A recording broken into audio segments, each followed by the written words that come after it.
Okay. So in the last lecture, in the surface chemistry, हमने सबसे पहले हमने क्या देखा? Adsorption and absorption. Okay, adsorption and absorption दोनों चीजों को स्टडी किया. ओके, दिख रहा है सामने से? मेरा वीडियो दिख रहा है क्या आप लोगों को? हाँ सर। ओके. ओके, कुछ प्रॉब्लम आया तो बताना, अगर फुल वीडियो दिख रहा है या नहीं दिख रहा. Okay, so in the last lecture हम लोगों ने क्या देखा था? इधर क्या वीडियो भाई?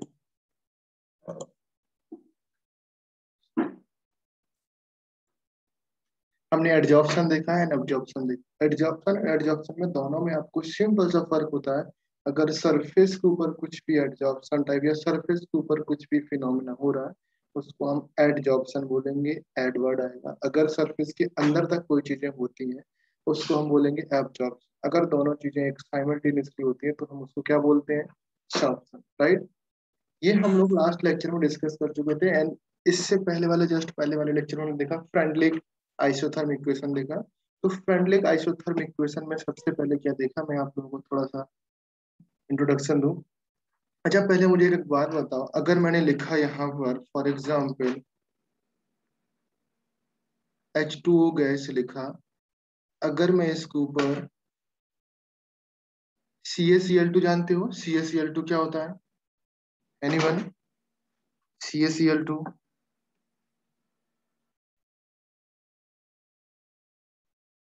CaCl2 एनहाइड्रस CaCl2 इसमें डाला, तो यहाँ पर कौन सा फिनोमिना होगा? एडजॉर्प्शन या एब्जॉर्प्शन? एडजॉर्प्शन होगा या एब्जॉर्प्शन होगा? एनहाइड्रस CaCl2 है. आई होप एनहाइड्रस आप लोग समझते होंगे. एनहाइड्रस CaCl2 है. एनहाइड्रस मीन्स उसमें वाटर मॉलिक्यूल तो नहीं है. एनहाइड्रस मीन्स उसमें वाटर मॉलिक्यूल्स नहीं है. यहाँ पर आपकी जो ये आपका H2O गैस है, तो ये इसको क्या करेगा? एब्जॉर्ब करेगा. बात समझ में आया? सेम केस अगर मैं इसी में आपका अगर सिलिका जेल डालता या सिलिका जेल आपका ऐड करता, तो ये कौन सा फिनोमेना होता? एडजॉर्प्शन. बात समझ में आया? आपने क्या किया? वाटर जो गैसियस फॉर्म में है, उसमें CaCl2 डाला एनहाइड्रस फॉर्म में, तो वो वहां पर उस वाटर के जो गैस पार्टिकल हैं या स्टीम वाले पार्टिकल हैं उसको एब्जॉर्ब कर लेगा. और अगर सिलिका जेल डालते हैं तो जो मॉइस्चर होगा उसको एब्जॉर्ब कर लेगा. आई थिंक ये बात समझ में आया सबको? ओके. तो ये दोनों एग्जाम्पल आपको याद होना चाहिए. अगर मैं एक और अच्छा सा एग्जाम्पल देता हूँ, इंक जानते हो all of you? Ink, I hope ink जानते होगे. इंक में अगर मैं चौक भी जानते होगे आप, चौक डिसॉल्व करूं इन दोनों में,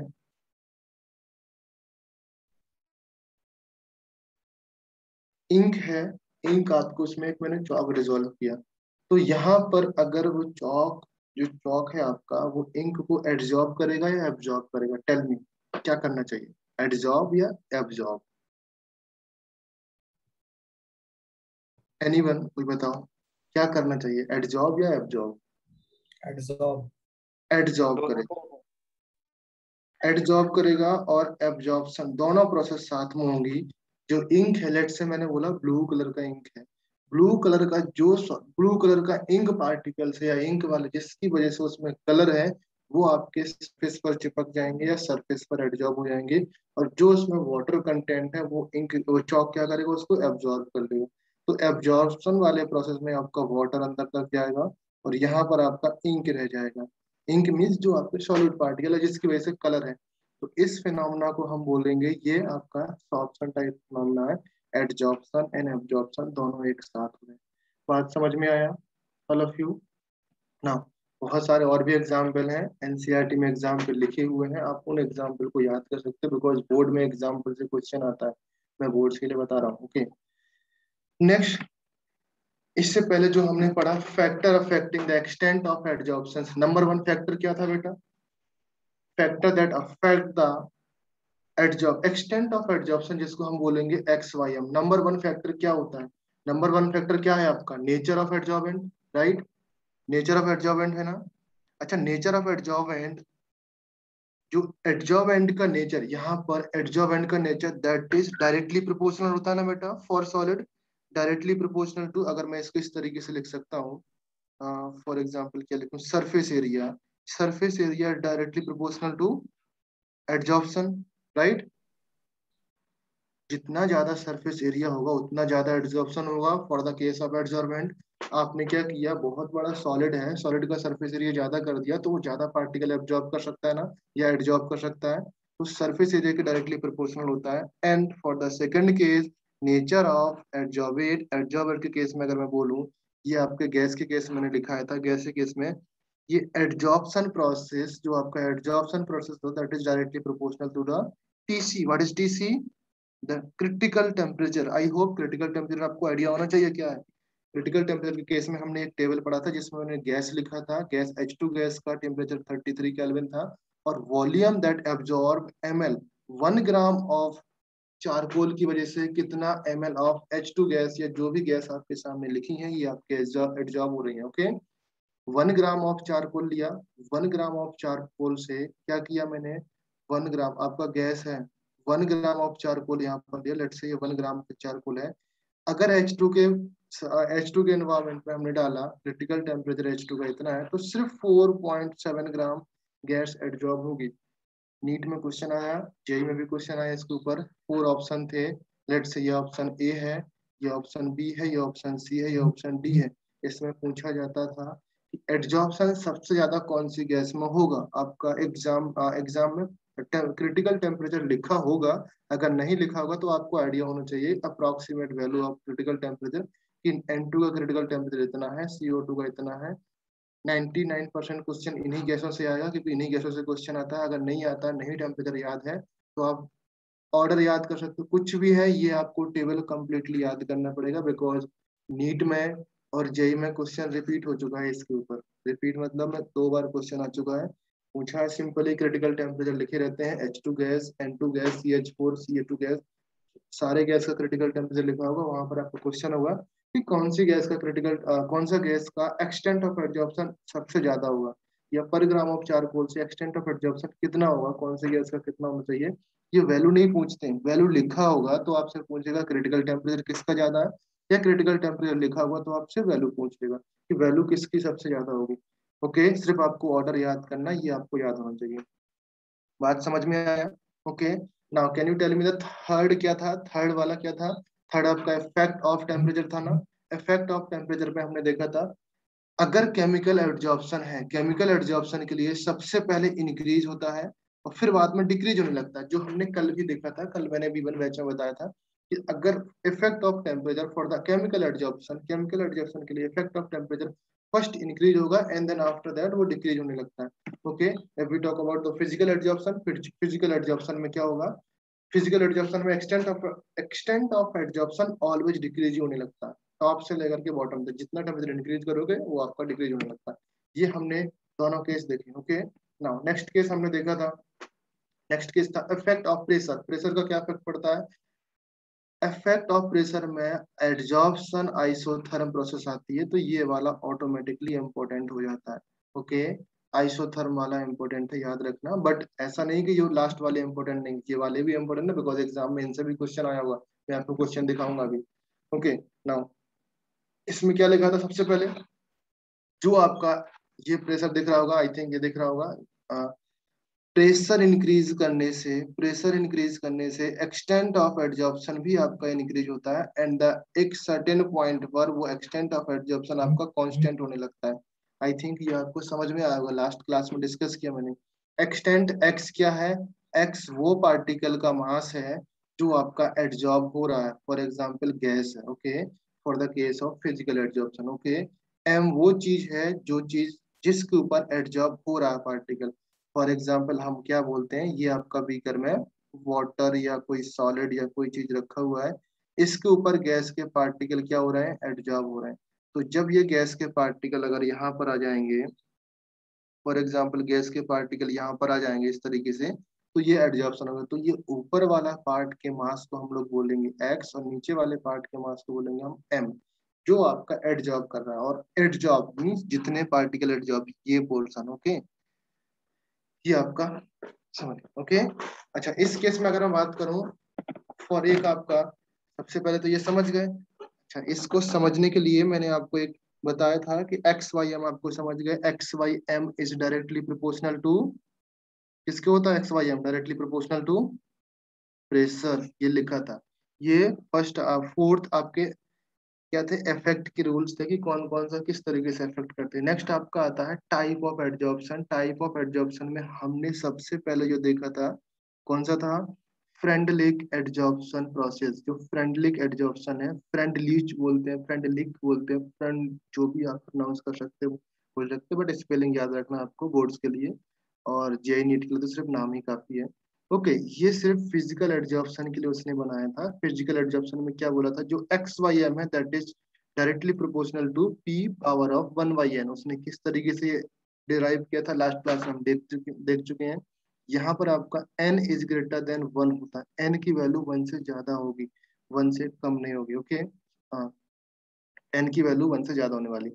अगर हम लॉगरिथम फॉर्म में देखेंगे तो x Y M is equal to log K one by N log P, ये हमको आइडिया होगा। आई थिंक इसमें लॉग लेने से ये वाला ड्राइव कर सकते हो ऑल ऑफ यू, लॉग लेने से इसमें ड्राइव कर सकते हो कि नहीं, इसमें लॉग लेने से ये ड्राइव कर सकते हो या नहीं, all of you tell me. Yes, sir. Okay good, अगर ये कर सकते हो देन ओके है, बिकॉज क्वेश्चन इसी से आते हैं। नेक्स्ट पार्ट हमने देखा था इसी में कि इसमें अगर आइसो उसने क्या बोला था एड फ्रेंड लिखने की, अगर मैं किसी पॉइंट पर प्रेशर कांस्टेंट रखता हूँ तो डिफरेंट डिफरेंट टेम्परेचर पर मुझे अलग अलग एक्सटेंट की वैल्यू मिलती है। ओके, तो इसकी वजह से उसने एक ग्राफ ये बनाया। कभी कभी ग्राफ आता है डायरेक्टली आपसे पूछा जाता है कौन सा फ्रेंडली आइसोथर्म फॉलो कर रहा है, कौन सा नहीं फॉलो कर रहा है। तो आप देखो जो नीचे वाला टेम्परेचर रहता है वो सबसे ज्यादा होता है, फिर ऊपर जाके टेम्परेचर डिक्रीज करने लगता है।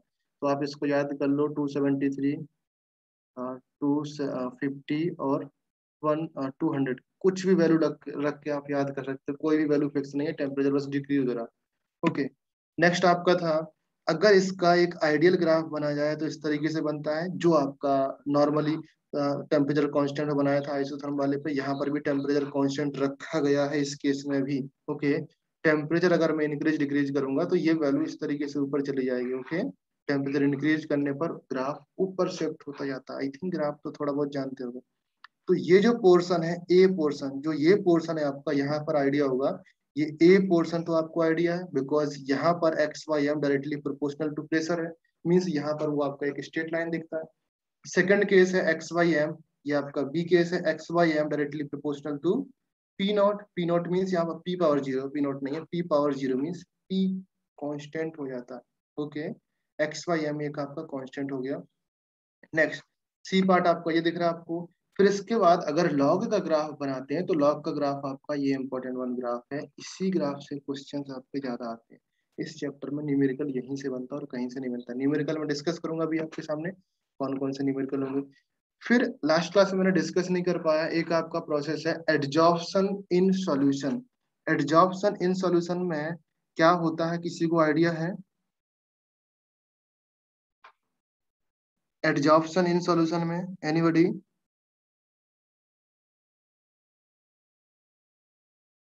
अच्छा, देखो मैं एक आपको एग्जाम्पल देता हूँ, फॉर एग्जाम्पल। ओके, एग्जाम्पल समझना, एग्जाम्पल क्या है। Let's take 1 mole of acetic acid. I hope acetic acid आप लोग जानते होंगे। एसिटिक एसिड 1 मोल का मतलब क्या है, 1 मोलर का मतलब क्या है, 1 मोल इन 1 लीटर। ओके, 1 मोलर का मीनिंग 1 मोल इन 1 लीटर है ना। अभी क्या किया मैंने, दैट सॉल्यूशन, इस सॉल्यूशन में मैंने क्या लिया, इस सॉल्यूशन में मैंने एक चारकोल ऐड किया। चारकोल जानते हो बेटा, चारकोल ऐड किया। जैसे ही चारकोल ऐड करूंगा और उसको सेक करूंगा, फॉर एग्जाम्पल हम लोग ऐसे लेते हैं जैसे स्टार्टिंग में इस सॉल्यूशन का पीएच आपका लेट्स से 3 है। Okay, after adding the charcoal and shake करने के बाद इसी सॉल्यूशन का जो पीएच हो जाने वाला है दैट इज पीएच आपका 5 हो गया। चारकोल ऐड करने से पीएच आपका 5 हो गया। तो यहाँ पर क्या मिला बेटा, आप एसिटिक एसिड का कंसंट्रेशन कम हुआ ना। एसिटिक एसिड लेट से मैंने बोला कि यहाँ पर 1 मोल इन 1 लीटर था, आफ्टर एडिंग द चारकोल, तो चारकोल ने इसके कुछ मोल एब्जॉर्ब कर लिए। क्या कर लिया, एडजॉर्ब कर लिया। जैसे कुछ मोल एडजॉर्ब किए तो for example we can say that 1 mole थे, 0.2 मोल बचा इसका आफ्टर एडजॉर्प्शन। एडजॉर्ब करने के बाद बट सॉल्यूशन तो आपका 1 लीटर ही रहने वाला, तो यहाँ पर इसका कंसंट्रेशन चेंज हो गया। समझ गए? तो इस केस में वी कैन से दैट कि नंबर ऑफ मोल्स आपके डिक्रीज हो रहे हैं तो एसिडिटी भी आपकी डिक्रीज होगी। क्या बोल सकते हैं, नंबर ऑफ मोल्स आपके डिक्रीज हो रहे हैं तो एसिडिटी भी आपकी डिक्रीज होगी, एंड एसिडिटी के अकॉर्डिंग पीएच आपकी इंक्रीज हो जाएगी। ये बात समझ में आया? तो ये पॉइंट आपको नोट डाउन करना है। तो इस केस में जो फ्रेंडली आइसोथर्म की इक्वेशन है, इस केस में उसने यहाँ पर प्रेशर की कोई वैल्यू नहीं की, बिकॉज प्रेशर गैस में अप्लाइड होता है, गैस वाले फेज में अप्लाई होगा जहां पर सॉलिड और गैस हो, या गैस एडजॉर्ब होना चाहिए। ओके, एडजॉर्बेट आपका गैस होना चाहिए, तब आपका फिजिकल एडजॉर्प्शन जो ऊपर वाली इक्वेशन है ये वाली सब अप्लाई होंगी।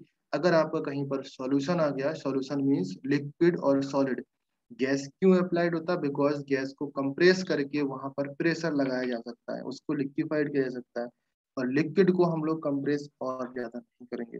ओके, तो यहाँ पर हम लोग प्रेशर अप्लाई नहीं करेंगे। तो इन दैट केस क्या होने वाला है, इस केस में आपकी एसिडिटी डिक्रीज हो गई। जो ग्राफ बनने वाला है, ग्राफ आपका सेम बनने वाला है जो मैंने इससे पहले ग्राफ बनाया था, सेम आपका ग्राफ। इक्वेशन पहले समझ लो, that is k p, p की जगह आपका 1/n हो जाएगा, and x Y M is directly proportional to, क्या रिप्लेस हुआ बेटा यहाँ पर ऑल ऑफ यू? सिंपली जो आपका प्रेशर था आइसोथर्म में, उसको हम लोग सी से रिप्लेस करते हैं। सी क्या है यहाँ पर? कंसंट्रेशन। बात समझ में आया? सी से रिप्लेस किया और कुछ भी नहीं किया। तो जो आपका ग्राफ बनने वाला है, अगर मैं इसमें लॉग लेता हूँ, इस केस में भी मैं लॉग लूंगा, लॉग लेने के बाद आपका एक्स वाई एम आएगा, and that is equal to log, long लिखा, लॉग के आ जाएगा, and plus log 1/n log c। Log C, 1/n log C. यहाँ पर ये कंसंट्रेशन है, ये आपका एक्स वाला पोर्शन है, ये आपका वाई वाला पोर्शन है। तो लॉग एक्स वाई एम आपका वाई एक्सिस पर आएगा, एंड लॉग सी आपका एक्स एक्सिस पे आएगा। और जो ग्राफ बनने वाला है वो कुछ इस तरीके से ग्राफ बनेगा। इसका जो स्लोप होगा that is also 1/n। Okay, और जो इंटरसेप्ट होगा दैट इज ऑल्सो लॉग के। सेम टू सेम प्रोसेस है, बस प्रेशर की जगह हमें क्या करना, कंसंट्रेशन, और कुछ भी नहीं। बात समझ में आया? बात क्लियर हुआ कि नहीं? ओके, चलिए नेक्स्ट हम, अच्छा नेक्स्ट हमने एक क्वेश्चन देखा था, अभी ये क्वेश्चन देख लो ऑल ऑफ यू। क्वेश्चन आपको समझ नहीं आएगा, इसका आंसर निकाला किसी ने? एनीवन? फर्स्ट क्वेश्चन का आंसर आया किसी का? या भाई कुछ तो ट्राई तो किए होगे, हाथ पैर तो चलाया होगा कुछ भी।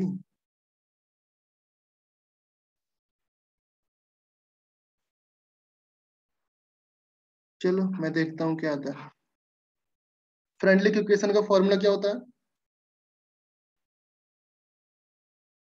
X Y M is proportional to, proportional हटाओ, कोई मतलब नहीं उसका, के पी पावर 1/n। अभी आप क्वेश्चन रीड करो।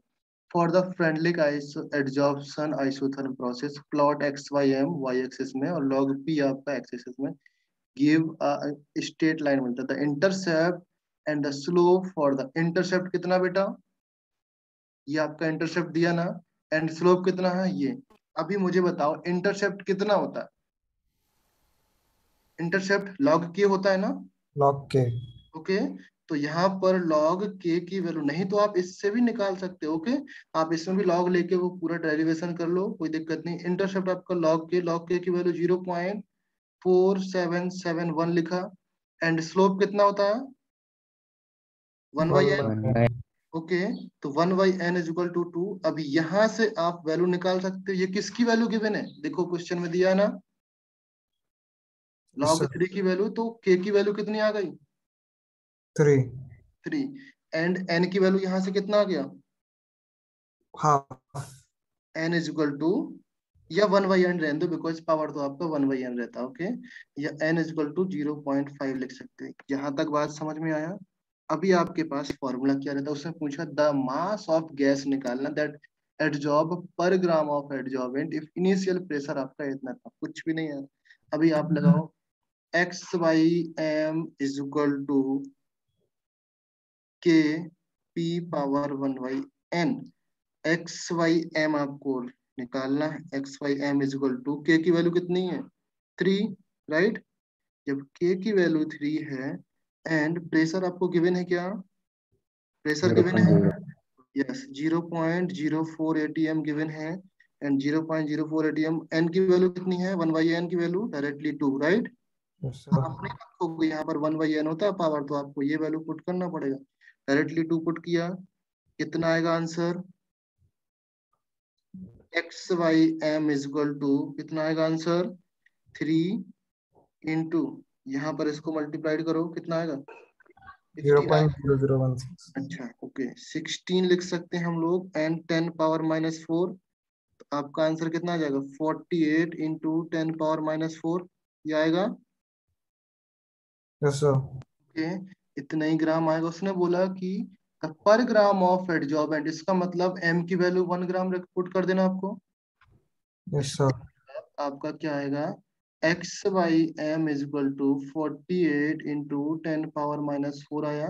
देन एम की वैल्यू आपको 1 ग्राम पुट करना है, then x is equal to कितना आ जाएगा, 48 इंटू 10⁻⁻4 ग्राम।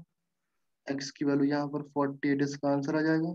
बात समझ में आया सबको, यस सर। क्लियर है ना। चलो नेक्स्ट क्वेश्चन सॉल्व कर दो बेटा। अभी यहाँ पर नेक्स्ट क्वेश्चन है, क्या है next question, adsorption of gas, adsorption of gas follow friendly isothermic equation, पूरा दिया यहाँ पर। Then adsorbent, adsorbent the XM graph. Okay अच्छा, सीधे सीधे ग्राफ पूछा, कौन सा ऑप्शन सही है, ऑप्शन ए। ऑप्शन है, सिंपल है, ऑप्शन ए। कुछ भी नहीं है, सीधा सीधा ग्राफ पूछा था, ऑप्शन ए करेक्ट है यहाँ पर, कुछ भी नहीं बताने के लिए इसमें तो। नेक्स्ट क्वेश्चन, यहाँ पर सारा कुछ दिया है, सेम वैल्यू दी है, यहाँ पर आप निकाल सकते हो कितना आएगा। यहाँ पर सिर्फ प्रेशर आपका चेंज किया है, प्रेशर आपने क्या 4 एटीएम लिया, वहां पर 0.04 था, तो देखो मैं डायरेक्टली पुट कर रहा हूँ, यहाँ से आपकी वैल्यू 3 आ जाएगी, यहाँ से आपका स्लोप आपका 2 दिया है, राइट। तो मैं क्या पुट वेल। करूंगा, x Y M is equal to 3 into 4 power 2, ये पुट करूंगा। Is it right, yes sir. Slope half is, ना। यस हाफ आएगा। नहीं नहीं, सही है सर, 1/n स्लोप होता है ना। स्लोप दिया ना, slope is equal to 2। 1/n ही होता है ना, सो हाँ स्क्वायर ही स्लोप तो होगा। 1/n ही होगा ना, तो स्लोप आपका कितना है, 2। ओके, तो 1/n आपका 2 आएगा, राइट।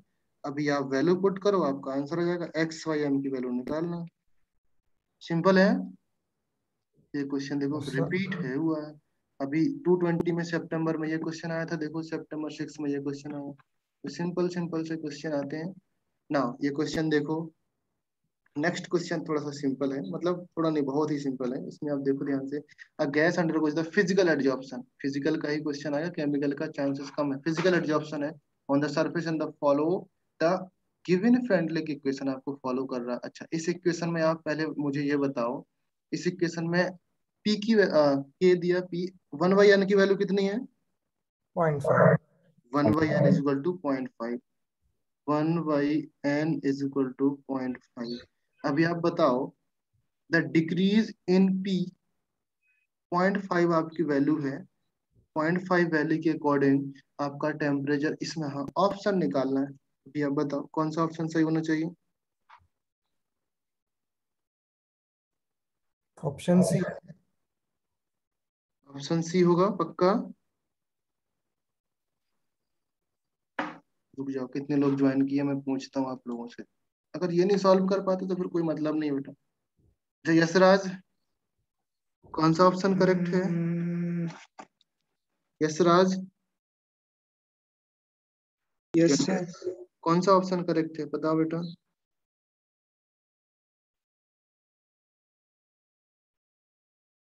कौन सा ऑप्शन करेक्ट है, मैं आगे नहीं सिलेबस कर रहा हूँ, बिकॉज क्वेश्चन इसी से आते हैं, तो बार बार आप समझो कि क्वेश्चन इसी से मैं क्यों करा रहा हूँ।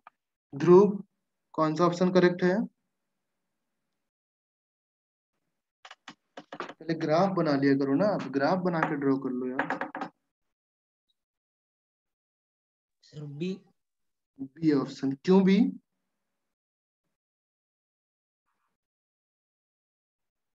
बोलो बोलो, अरे रीजन दे दो ना, कोई जो भी हो, गलत भी हो तो चलेगा, कौन सा मैं तुमको मार रहा हूँ यार?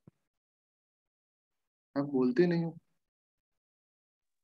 समर्थ, रुद्र, कौन सा ऑप्शन करेक्ट है?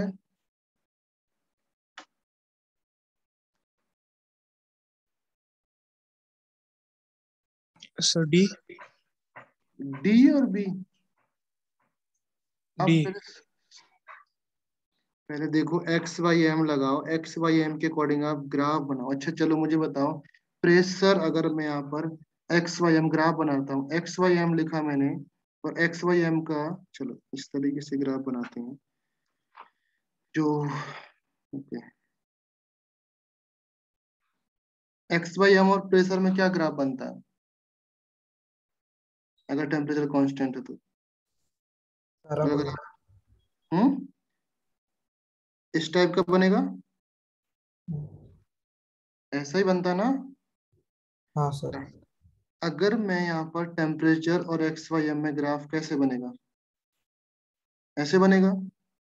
आप देखो, टेम्परेचर इंक्रीज करने पर एक्स वाई एम का एक्सटेंट डिक्रीज हो रहा है या इंक्रीज हो रहा है? डिक्रीज हो डिक्रीज। डिक्रीज हो रहा है। तो टेम्परेचर डिक्रीज में यहाँ पर लिखा है एडजॉर्प्शन ऑफ गैस इंक्रीज करना है मुझे। Increase means x Y m की वैल्यू इंक्रीज करना है, तो टेम्परेचर मुझे क्या करना पड़ेगा? कम करना पड़ेगा। Temperature decreases. टेम्परेचर डिक्रीज मतलब टेम्परेचर डिक्रीज के दो ही ऑप्शन है, बी और C. Okay, now X Y M मुझे ज्यादा करना है, ज्यादा मींस यहाँ से इंक्रीज हो रहा है, प्रेशर यहाँ से इंक्रीज हो इंक्रीज। रहा, तो यहीं तक जाएगा, मतलब प्रेशर मुझे इंक्रीज करना पड़ रहा है ना, और टेम्परेचर मुझे डिक्रीज करना पड़ रहा है, तो आपका सी ऑप्शन है। इतना सिंपल थियोरेटिकल क्वेश्चन नहीं आप लोग कर पाते हो यार, मजा नहीं आ रहा। सबको क्लियर हुआ? Yes sir. चलो फिर नेक्स्ट क्वेश्चन बताओ, इसमें क्या आएगा आंसर? Option A. यहाँ पर पूछा क्या है? Adsorb mass adsorb and the slope आपका ये है x Y m proportional to. Simple निकाला, एक्स वाई एम किसके प्रोपोर्शनल होता है? P power one by n से। यहाँ पर आपको स्लोप निकाल,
तो ये क्वेश्चन सॉल्व किया, इसका आंसर क्या है? Option A. Option A. चलो ठीक, ऑप्शन ए पार्ट। ओके, क्यों आया यहाँ पर? स्लोप निकालो बेटा, स्लोप क्या होता है? आई थिंक स्लोप निकालना आता होगा। स्लोप कैसे निकालते हैं? स्लोप निकालने के लिए अगर मैं पूछूं इस वाले ट्रायंगल का स्लोप निकालना है, या इस वाली लाइन का मुझे स्लोप निकालना है, तो स्लोप क्या होता है? यही एंगल होता है ना, tan theta. Tan theta. Slope is equal to होता है टेन थीटा, और टेन थीटा को हम लोग एम बोलते हैं, एम आपका स्लोप होता है, मैथ वाले जानते होंगे। और टेन थीटा की वैल्यू होती है, क्या होता है ये? लेंथ अपॉन ये सामने वाली length. Opposite upon adjacent. Yes, तो एल बाई ए। एल क्या है आपका? टू है, ए क्या है आपका? थ्री, तो ये आपकी टेन थीटा आ गई, ये आपकी स्लोप आ गई। तो स्लोप ही यहाँ पर आपके पावर में होती है, ऐसा ही होगा ना? यहाँ पर तो फिर बी ऑप्शन आना चाहिए ना, अपोजिट होता है ना वन बाई एन। अच्छा स्लोप ही आपका, सॉरी, स्लोप ही वन बाई एन होती है। ओके, तो ये आपका स्लोप ही पावर में होती है, तो x Y M is directly proportional to p by two three. Clear है? समझ में आया? चलो नेक्स्ट क्वेश्चन, इसमें बताओ इसका स्लोप क्या आएगा, इसका आंसर क्या आने वाला है?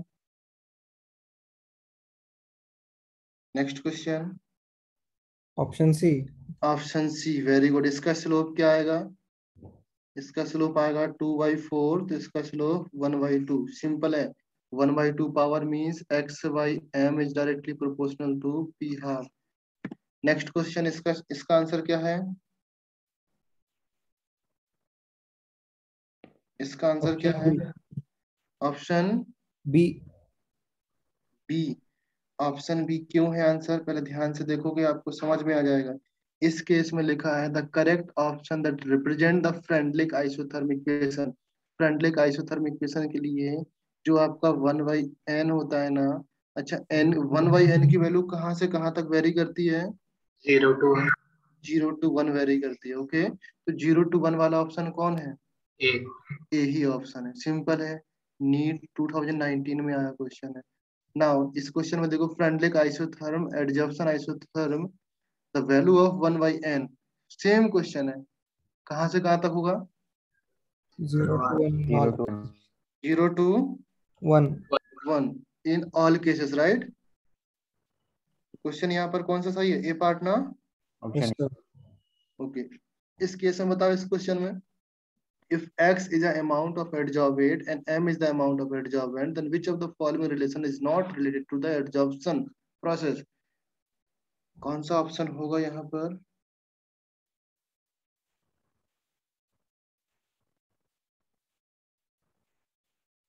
नॉट पूछा।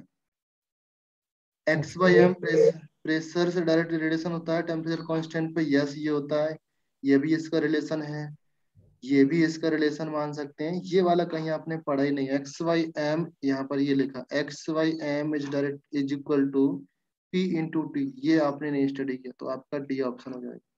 बात समझ में आया सब लोग? Yes, clear sir. हुआ? ओके, बहुत ही सिंपल क्वेश्चन होते हैं, टफ क्वेश्चन कुछ भी नहीं है। अगर आप तब भी नहीं ट्राई करोगे सॉल्व करना, तो फिर बता दो फिर क्या पढ़ना चाहते हो, वही पढ़ा देंगे। ओके चलो, अच्छा इसके बाद हम स्टार्ट करते हैं कोलाइड्स। कोलाइड्स में जो नेक्स्ट जो हमारा चल रहा था इससे पहले वाला, वही स्टार्ट करते हैं। तो अच्छा, उसमें हमने क्या क्या देखा था अभी? एनीवन? ये हो चुका था। कोलाइड में आपका जो बेसिकली पार्ट था, colloids that are heterogeneous solution होगा। हेट्रोजीनियस सॉल्यूशन में समझ में आता होगा, colloids are the heterogeneous solutions. heterogeneous solution in which one substance is dispersed into the another substances। Disperse मतलब है कुछ भी नहीं, डिसॉल्व करना होता है उसको। डिसॉल्व वर्ड आता है ट्रू सॉल्यूशन के लिए। सस्पेंशन वर्ड आता है आपका जो पार्टिकल आपके सस्पेंड होते हैं, जो आपके कंप्लीटली डिसॉल्व नहीं होते। और डिस्पर्स वर्ड आता है जो आपका कोलाइड्स होते हैं। ओके, डिस्पर्सन फेज क्या होता है? Phase the substance that dispersed into the another substance. Dispersion phase वो है जो सब्सटेंस दूसरे में हम डिसॉल्व करते हो। मीडियम वर्ड तो आप जानते हो, मीडियम क्या है? Medium is the substance that provide the medium to the disperse phase, जो आपका एक मीडियम प्रोवाइड करता है। जैसे फॉर एग्जांपल वाटर, वाटर आपका एक मीडियम हो जाएगा। वाटर के ऊपर कोई सब्सटेंस डालते हैं, उसमें आपने कोई सिरप का पार्टिकल्स कुछ डाला, तो वो आपका मीडियम हो जाएगा। ओके, ये हमने क्वेश्चन स्टडी किए थे लास्ट क्लास में। ये कंपेरिजन देखा था। कंपेरिजन ऑलरेडी सबको आइडिया होगा कि जो क्रिस्टलॉइड्स होते हैं, क्रिस्टलॉइड बोल सकते हैं और आपके ट्रू सॉल्यूशन बोल सकते हैं। क्रिस्टलॉइड हो या ट्रू सॉल्यूशन हो, वो आपकी जो पार्टिकल साइज होती है लेस देन 1 नैनोमीटर। जो कोलाइड्स होते हैं, कोलाइड्स का साइज 1 नैनोमीटर टू 1000 नैनोमीटर। ये आपका नीट में क्वेश्चन आ चुका है इससे पहले भी। पार्टिकल साइज कितनी होती है कोलाइड्स के लिए, वहां पर ये साइज आपके मीटर में गिवन थी। तो अच्छा, इसको मीटर में कन्वर्ट करके बताओ कितनी होगी साइज? मीटर में कन्वर्ट करके आपको बताना है कितना होना चाहिए। 10 power minus 9 to 10 power minus 6. 10 power minus 9 to 10 power minus 9 6. To 10 power minus 6, ये आपका मीटर में ऑप्शन था, यही आपका करेक्ट ऑप्शन। नीट में प्रीवियस ईयर में क्वेश्चन आ चुका है साइज का। Visibility not visible with any optical means आप डायरेक्टली आप नेकेड आई से नहीं देख सकते हो। ओके, यहाँ पर आपका इनको आप नेकेड आई से देख सकते हो, इनको आप देख भी सकते हो और नहीं भी देख सकते हो। मींस अगर आपके सस्पेंड होकर के नीचे बैठ गए तो आप देख भी जाएगा, अगर आपने उसको शेक करके मिक्स कर दिया तो आपको दिखेंगे भी नहीं। बात समझ में आया? जैसे सिरप होता है ना, कफ सिरप ले लो, कोई सा भी सिरप ले लो, अगर उसको आपने रख दिया कुछ दिनों के लिए तो नीचे आपके जो पार्टिकल्स होते हैं, सॉलिड के पार्टिकल्स, वो आपके नीचे बैठ जाते हैं। अगर उसको फिर से सेक करके मिक्स कर दोगे तो वो आपको दिखेंगे भी नहीं। इस टाइप के सोल्यूशन को हम कोलाइड सोल्यूशन बोलते हैं। फिर ये लिखा है फिल्टर पेपर से सेपरेट कर सकते हैं, ये तो ट्रू सॉल्यूशन तो बिल्कुल भी नहीं कर सकते हैं, ये नॉट पॉसिबल, ये आपका पॉसिबल। फिल्टर पेपर से नहीं कर सकते हैं, विथ मेम्ब्रेन से अल्ट्रा फिल्ट्रेशन से इसको हम सेपरेट कर सकते हैं। ये आपका लास्ट में पढ़ने को मिलेगा, बोर्ड्स के लिए इंपॉर्टेंट है। What is the ultra filtration, क्या होता है? अल्ट्रा फिल्ट्रेशन कुछ भी नहीं है, फिल्टर को ही थोड़ा सा एक एडवांस टाइप का फिल्टर बना देते हैं। जो आपका नॉर्मल फिल्टर पेपर होता है ना, उस फिल्टर को ही एक एडवांस फिल्टर बना दिया, जहां से सॉलिड के पार्टिकल, जो कोलाइड्स के पार्टिकल है, वो निकल ना पाए, बस इतना ही होता है। उसको हम बाद में और डिटेल्स में देखेंगे। ओके, ये आपका अल्ट्रा फिल्ट्रेशन हो गया। तो अल्ट्रा फिल्ट्रेशन से ट्रू सॉल्यूशन विजिबल नहीं होते हैं या ट्रू सॉल्यूशन पॉसिबल नहीं होते हैं, ये आपके नहीं फिल्टर नहीं कर पाओगे। इनको आप फिल्टर कर सकते हो, इसको भी फिल्टर, इसको तो आप नॉर्मली फिल्टर कर सकते हो, घर के चाय छानने वाले छलनी से भी फिल्टर कर सकते हो इसको। बात समझ में आया? Okay, next question, diffusion. Next इसमें है diffusion. Diffusion, diffuse rapidly, the diffuse very slowly, that diffuse, do not diffuse या डज नॉट डिफ्यूज। डिफ्यूजन का वर्ड समझ में आया? डिफ्यूजन का मीनिंग क्या है? settling, do not settle, nature, homogeneous, heterogeneous, Tyndall effect, they does not show, they shows, they may or may not show। ये आपकी बेसिक प्रॉपर्टीज है जो बोर्ड में और नीट में 1 मार्क का क्वेश्चन, नीट में भी एक आपको क्वेश्चन आ सकता है कि टिंडल इफेक्ट कौन शो नहीं करता है। इंपॉर्टेंट वन आपका नंबर 1 टिंडल इफेक्ट है, नंबर 2 फिल्ट्रेशन है, नंबर 3 आपका पार्टिकल साइज, और कुछ भी नहीं। ओके, फिर हमने ये देखा या नहीं देखा था, क्लासिफिकेशन ऑफ कोलाइड्स। कोलाइड की क्लासिफिकेशन किस टाइप से होती है? कोलाइड को हम बेसिकली 3 कैटेगरी में क्लासिफाइड किया। नंबर, पहले तो आपको पता है डिस्पर्स फेज होता है, एक आपका डिस्पर्स मीडियम होता है। इस दोनों को बेस मानकर हम लोगों ने 3 कैटेगरी में क्लासिफाई किया है। फर्स्ट वन है on the basis of physical state of DP, DP और डीएम। डीपी मींस आपका डिस्पर्स फेज और डिस्पर्स मीडियम। डिस्पर्स फेज और डिस्पर्स मीडियम समझ में आता है सब लोगों को? पहले बता दो, नहीं तो आगे की कहानी नहीं समझ में आएगी। डिस्पर्स फेज वो पार्टिकल जो आप डिसॉल्व कर रहे हैं, ओके, और डिस्पर्स मीडियम जिसमें डिसॉल्व हो रहा है या जो मीडियम दे रहा है आपको। बात समझ में आया all of you? Medium means medium है और फेज मींस आपका फेज है। ओके, दोनों चीजें हैं। फिर आपका interaction between DP and DM, DP और डीएम में इंटरेक्शन किस टाइप से होते हैं, उसके बेस पर आपने 2 कैटेगरी में डिवाइड किया है, दैट इज लायोफिलिक और लायोफोबिक। लायोफिलिक और लायोफोबिक, इसको हम लोग देखेंगे कुछ देर बाद। फिर आपका type of disperse phase particles, इसके ऊपर भी हमने कुछ अलग अलग कैटेगरी में डिवाइड किया गया। ओके, तो इसमें फर्स्ट वन है that is on the basis of disperse phase and disperse medium. Classification किसमें है? फर्स्ट वन है, ये देखो, ये वाला डिस्कस कर रहे हैं, ए पार्ट अभी हम। On the basis of physical state of DP and DM. Physical state में डिस्पर्स फेज की कुछ अलग स्टेट होगी, सॉलिड लिक्विड गैस, और डिस्पर्स मीडियम के भी कुछ अलग स्टेट होगी, सॉलिड लिक्विड गैस। ओके, तो सबसे पहला जो पार्ट आता है दैट इज डिस्पर्स फेज का। डिस्पर्स फेज, ये very very important for NEET and JEE also, board also. इसमें से डायरेक्टली क्वेश्चन आता है। मैं आपको एक प्रीवियस क्वेश्चन बताऊं नीट के लिए, तो क्वेश्चन आता है फोग किस टाइप का सोल है या सॉल्यूशन है, फोग किस टाइप का कोलाइडल सॉल्यूशन है। तो आपको क्या बताना था? डिस्पर्स फेज और डिस्पर्स मीडियम बताना था। और ये आपका एरोसोल टाइप होता है। एरोसोल से आपको आइडिया लग जाएगा कि लिक्विड इन गैस। फोग का क्वेश्चन आता, एग्जाम्पल से क्वेश्चन आते हैं, बटर का क्वेश्चन आ चुका है। ओके, फिर आपका इंक का क्वेश्चन आ चुका है। इसका क्वेश्चन आ चुका है, किधर है? स्टार्च वगैरह नहीं दिख रहा, अभी दिखेगा कहीं पर तो होगा। ओके, सॉल्व करेंगे। ये टाइप के क्वेश्चन आ चुके, तो समझो पहले इस टेबल को पूरा समझ लो अच्छे से। डिस्पर्स फेज, डिस्पर्स फेज अगर समझो सॉलिड है, डिस्पर्स फेज आपका सॉलिड है, और डिस्पर्स मीडियम आपका भी सॉलिड है, तो उसको बोलेंगे सॉलिड सोल। सॉलिड सोल में जैसे आपके मिनरल्स होते हैं, जेमस्टोन है, या एक मिनरल्स के ऊपर दूसरा मिनरल्स लगा होता है, चिपका होता है, जो आपके मिनरल्स होते हैं, ग्लासेस वगैरह होते हैं, एक ही सॉलिड पार्टिकल के ऊपर दूसरा सॉलिड पार्टिकल को मिक्स किया जाता है। आपने देखा होगा ना, जो आपके मिनरल्स वगैरह होते हैं, कभी आपने स्टोन देखा होगा, या कभी बीच वगैरह में जाते हो तो एक ही स्टोन में दूसरा स्टोन लगा रहता है ना। इसका एग्जाम्पल मैं ऐड नहीं किया मैंने इसमें, नहीं तो मैं दिखा सकता था। आप देख लेना कि सॉलिड सोल का एग्जाम्पल क्या होता है। आप ऐसे समझो कि जैसे मैं आपको वीडियो ऑन कर लूँ, वीडियो ऑफ हो जाता है बार बार, समझ नहीं आता क्यों।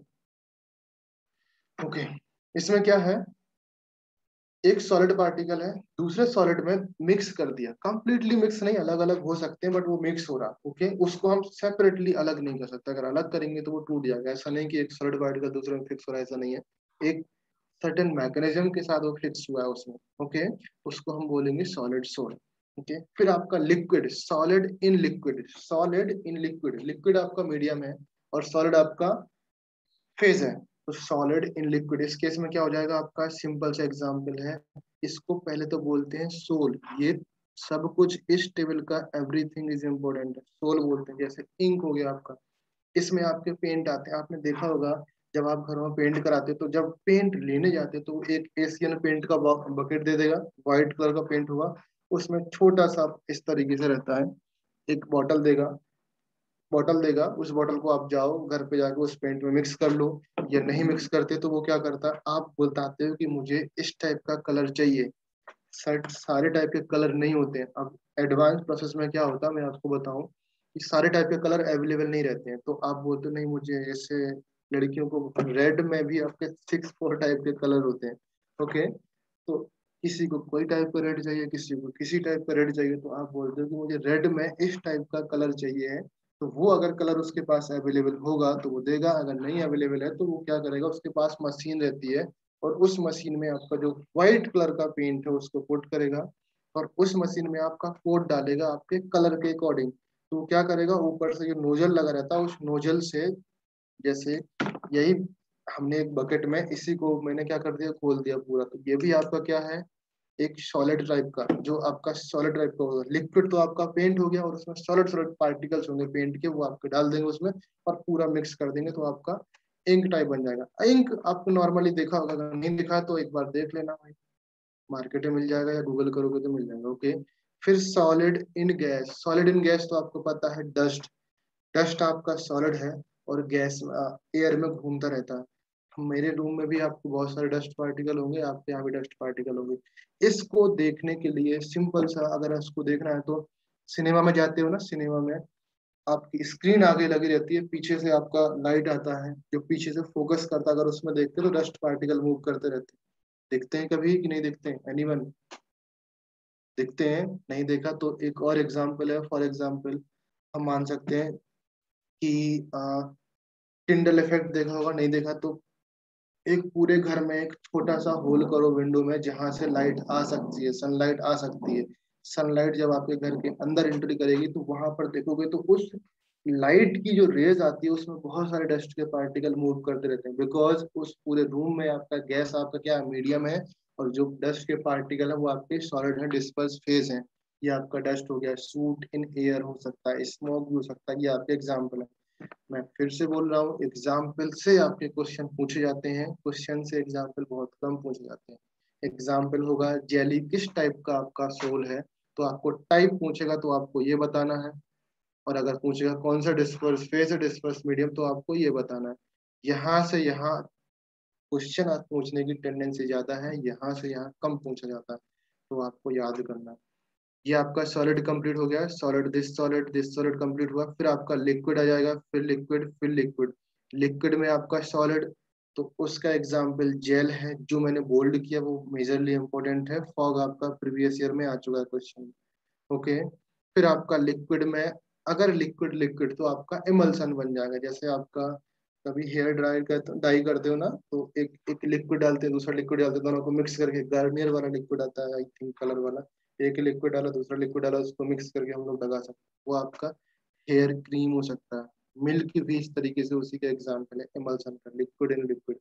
फिर आपका gas in solid, gas in solid को भी हम लोग क्या बोलेंगे, सॉलिड सोल बोलेंगे। तो अभी इसको याद करने का तरीका देखो, इसमें सॉलिड है, इसमें सॉलिड है, इसमें सॉलिड है, जिसमें सॉलिड है उसको हमने क्या बोला बेटा, सोल। ये सोल, ये सोल, ये सोल, याद करने के लिए बता रहा हूँ। यहाँ पर सॉलिड है, सॉलिड सॉलिड तो हम बोल देंगे सॉलिड सोल, समझे? दोनों सॉलिड है, सॉलिड सोल। अगर एक सॉलिड है और एक लिक्विड है तो उसको नॉर्मल सोल बोलेंगे, अगर एक सॉलिड है एक गैस है तो गैस से आपको आइडिया लग गया कि ये एरोसोल है, air means arrow, arrow means air, aerosol हो गया। यहाँ तक तो आई थिंक ये बात समझ में आ गई होगी, ये बात आप याद कर सकते हो, ये तीनों आपको याद करना पड़ेगा। फिर आपका आता है लिक्विड। अगर लिक्विड इन सॉलिड होगा तो जैसे जेल होता है, जेली होता है, ओके, चीज होता है आपका, तो उसमें क्या करते हैं, लिक्विड पार्ट तो है ही बट वो सॉलिड आपको दिखता है, तो उसको हम बोलेंगे जेल टाइप, जो आपका जैम होता है, वो भी आपका इसी में एग्जाम्पल आ जाएगा ना। फिर आपका है लिक्विड इन लिक्विड, इसका सिंपल सा एग्जांपल आएगा, ये बहुत ही फेमस भी है आपका, ये पार्ट आपके बहुत ही फेमस भी हैं, ये तीनों पार्ट आपके बहुत फेमस है, इसके एग्जांपल बोर्ड में डेफिनेटली पूछे जाते हैं। लिक्विड इन लिक्विड जिसमें ज्यादा फेमस है, लिक्विड इन लिक्विड आपका इमल्सन बोलते हैं उसको, ये चीज तो आपको याद करना है। लिक्विड और गैस, फिर से एरो आ गया, जहां पर आपको गैस दिख रहा है बेटा वहां पर एरो वर्ड है, बात समझ में आया। ओके, फिर आपका देखो गैस और सॉलिड, तो सॉलिड सोल हो गया, सॉलिड सोल में दो चीजें हैं, अगर आपका डिस्पर्स मीडियम आपका सॉलिड है तो आपको सॉलिड, और डिस्पर्स फेस आपका सॉलिड है, यहाँ पर भी सॉलिड सोल है और यहाँ पर भी आपका सॉलिड सोल, दो जगह solid sol. Gas in liquid, gas in liquid को हम फोम बोलते हैं, जो आपका साबुन से हाथ धोते हैं, शेविंग क्रीम होता है, वो आपका इसी के एग्जाम्पल है। समझ में आया। नोट लिखो, नोट नीचे है आपको दिख रहा होगा, नोट में क्या दिख रहा है कि the colloidal dispersion of one gas into another is not possible because कि गैस के पार्टिकल्स अगर मिक्स करेंगे तो वो एक होमोजेनियस मिक्सचर बनाएंगे। कोलाइडल सॉल्यूशन में गैस के पार्टिकल अगर मिक्स करेंगे तो वो एक होमोजेनियस मिक्सचर बनाते हैं, इसलिए गैस इन गैस का कोलाइडल सॉल्यूशन पॉसिबल नहीं है। इज दैट क्लियर, सबको समझ में आया, यस और no. Colloidal solution solid solid का अवेलेबल, गैस गैस का पॉसिबल नहीं है बिकॉज गैस भी आपका एक होमोजेनियस है और वो भी आपका होमोजेनियस है, तो ये आपका पॉसिबल नहीं है।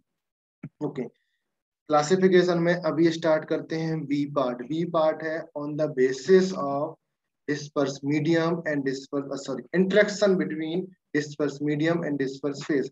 इसमें क्या होता है, disperse medium and disperse phase में दो पार्ट होते हैं बेटा। दो पार्ट कौन कौन से होते हैं, नंबर वन होता है आपका, नंबर वन है लायोफिलिक। लायोफिलिक क्या होता है, सिंपल सा बेटा याद रख, लायोफिलिक चीजें वो हैं जो आपकी सॉल्वेंट लविंग होती है। मींस आपने दो चीजें मिक्स किया, दो चीजों को मिक्स किया और दोनों एक दूसरे में मिक्स होना चाहती हैं, वो आपका एग्जाम्पल हो जाएगा सॉल्वेंट लविंग, उसको बोलेंगे लायोफिलिक।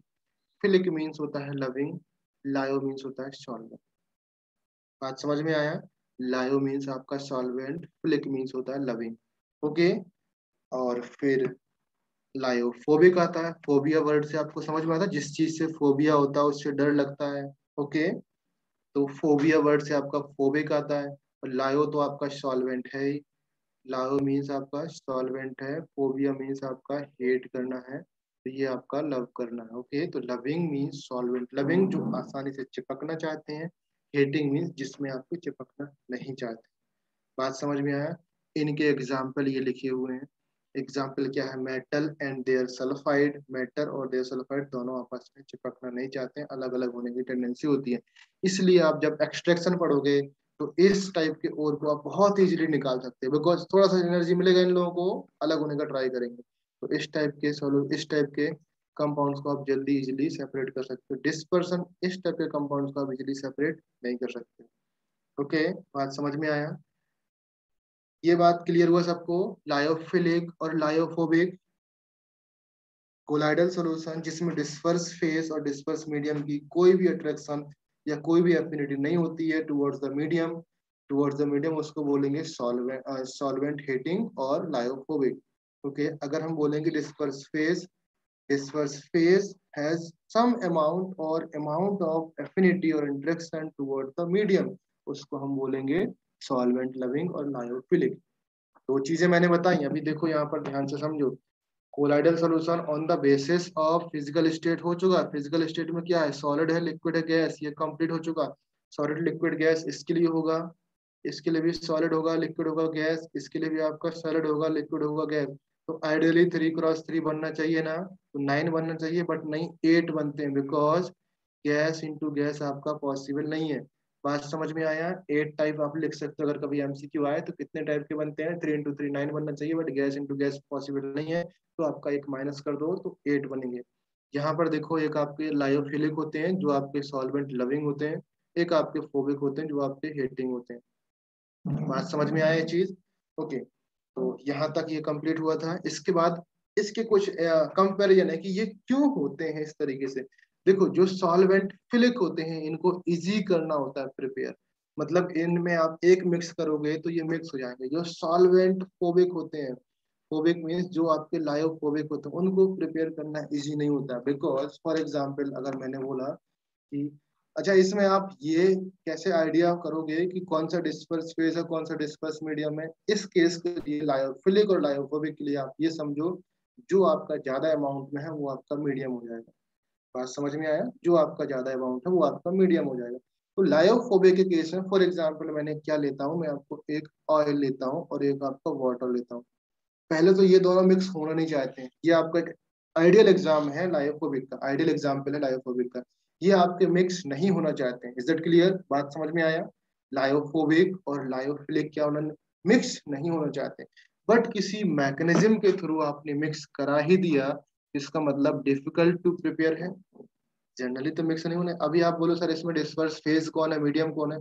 कोई नहीं बेटा, अगर आपने ऑयल एक बड़ा सा बकेट में आपने ऑयल ले लिया, छोटा सा उसमें वाटर लिया, तो ये आपका फेज हो जाएगा, ये आपका मीडियम हो जाएगा। अगर आपने वाटर बहुत सारा लिया और ऑयल थोड़ा ज्यादा, थोड़ा कम डाला, इसका मतलब ऑयल आपका फेज है, वाटर आपका मीडियम है। जो अमाउंट में ज्यादा हो गया वो आपका फेज मीडियम आप निकाल सकते हो। बात समझ में आया? यस और नो?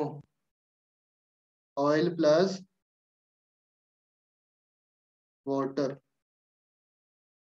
अरे बात समझ में आया? समर्थ, भार्गव, आयुष, स्वामिनी, सतेज, दिमाग में चढ़ रहा कि नहीं?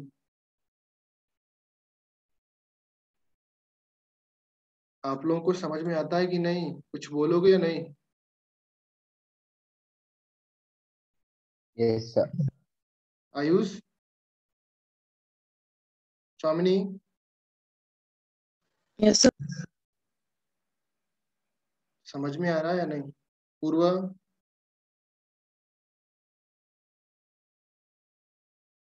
Yes sir. समझ में आया मैंने क्या बोला अभी? हाँ सर। क्या बोला बताओ जरा।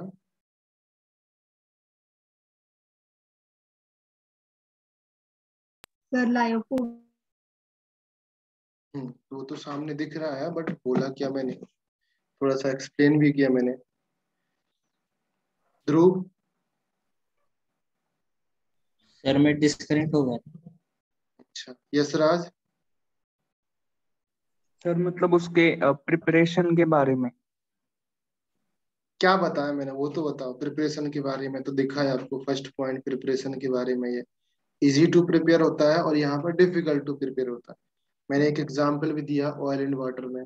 उसके बाद मैंने बताया कौन सा डिस्पर्स फेज होता है, कौन सा डिस्पर्स मीडियम होता है, किसको कब मीडियम लेना है, कब फेज लेना है, ये आपको आइडिया है। अभी मैंने एक्सप्लेन भी कर दिया है। आप लोग सो रहे होगे, most of the student interested नहीं रहते ऑनलाइन लेक्चर में। तो थोड़ा ध्यान दो यार। ऑफलाइन स्टार्ट करेंगे तब आपको लिखना पड़ेगा, लिखना पड़ेगा, नोट्स बनाना पड़ेगा। यहाँ पर सिर्फ आपको कहानी सुनना है। मैंने इतनी बार बोला कि इस चैप्टर में आपको सिर्फ समझना है, चीजों को सुनना है, लिखने का नहीं है। लिखने का जो पोर्शन था खत्म हो चुका है, अभी कुछ लास्ट में आएगा लिखने का, थोड़ा सा मैं बता दूंगा। यहाँ पर आपको नहीं आइडिया होगा, एक बार आप प्रीवियस ईयर पेपर उठा के देखो, सिंपली क्वेश्चन पूछा जाता है कि आपका लिखा एल्बुमिन, लिखा एल्बुमिन किस टाइप का ये किस टाइप का कोलाइडल सोल्यूशन है। तो आप क्या बोलोगे एल्बुमिन के बारे में? आपको नहीं पता ना कहानी। सेलुलोज सॉल्यूशन लिखा है, जिलेटिन लिखा है, स्टार्च लिखा है, तो किस टाइप के होते हैं आपको मुझे पता है। मैं बताता हूँ आपको, सिर्फ यही जो 8 टाइप के सॉल्यूशन होते हैं ना वही याद रहते हैं, और लायोफिलिक लाइपोबिक याद नहीं रहते। तो जो आपके मोस्टली ऑर्गेनिक नेचर होते हैं, ऑर्गेनिक नेचुरल ये नेचर एग्जाम्पल होते हैं, लाइक जिलेटिन है, स्टार्च है, गम है, एल्बुमिन है, सेलुलोज सॉल्यूशन है, ये आपके लायोफिलिक होते हैं। लायोफोबिक में mostly inorganic like transition metal हो गया, गोल्ड हो गया, आर्सेनिक हो गया, ये किसी चीज में मिक्स नहीं होना चाहते, समझे? तो ये आपके एग्जाम्पल हो गए लायोफोबिक के। क्लियर है? इसमें और भी चीजें होती हैं। विस्कसिटी किसकी हायर होती है, किसकी कम होती है, वो भी आपके एलिमेंट होते हैं। विजिबिलिटी किसकी होगी, कौन सा टेंडर इफेक्ट शो करेगा, कौन सा नहीं शो करेगा। ये आपका लेस टेंडर इफेक्ट शो करेगा, लिखा है यहाँ पर टेंडर इफेक्ट में, नॉट टेंडर, टेंडल बोला मैं, ओके, TYNDALL, टिंडल इफेक्ट।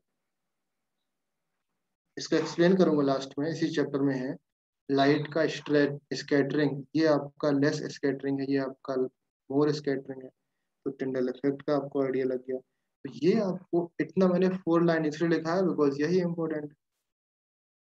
बात समझ में आया क्या क्या है? मैं फिर से आपको पढ़ रहा हूँ। प्रिपरेशन है, प्रिपरेशन में lyophilic can be prepared easily by the shaking, और थोड़ा सा हीट करने पर विद द सब्सटेंस और सॉल्वेंट, सॉल्वेंट के साथ लायोफिलिक सॉल्यूट और सॉल्वेंट को, जो आपके लायोफिलिक नेचर के होते हैं, मींस यहाँ पर डिस्पर्स फेस और डिस्पर्स मीडियम को, दोनों को मिक्स कर देंगे तो बहुत ही इजीली सॉल्यूशन बन जाएगा, उसको हम बोलेंगे कोलाइडल सॉल्यूशन। बात समझ में आया? इस केस में क्या होगा, डिस्पर्स फेस होगा, एक आपका डिस्पर्स मीडियम होगा। यहाँ पर आप इजीली नहीं प्रिपेयर कर सकते, यहाँ पर एक सर्टेन टाइप के और स्पेशल मेथड होते हैं इसको प्रिपेयर करने के लिए।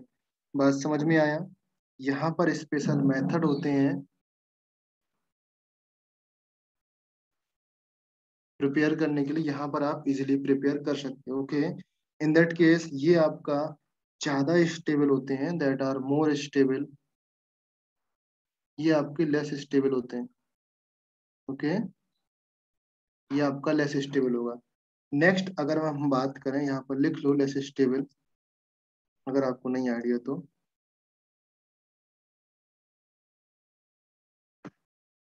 किधर गया पेन, नहीं चल रहा, ओके।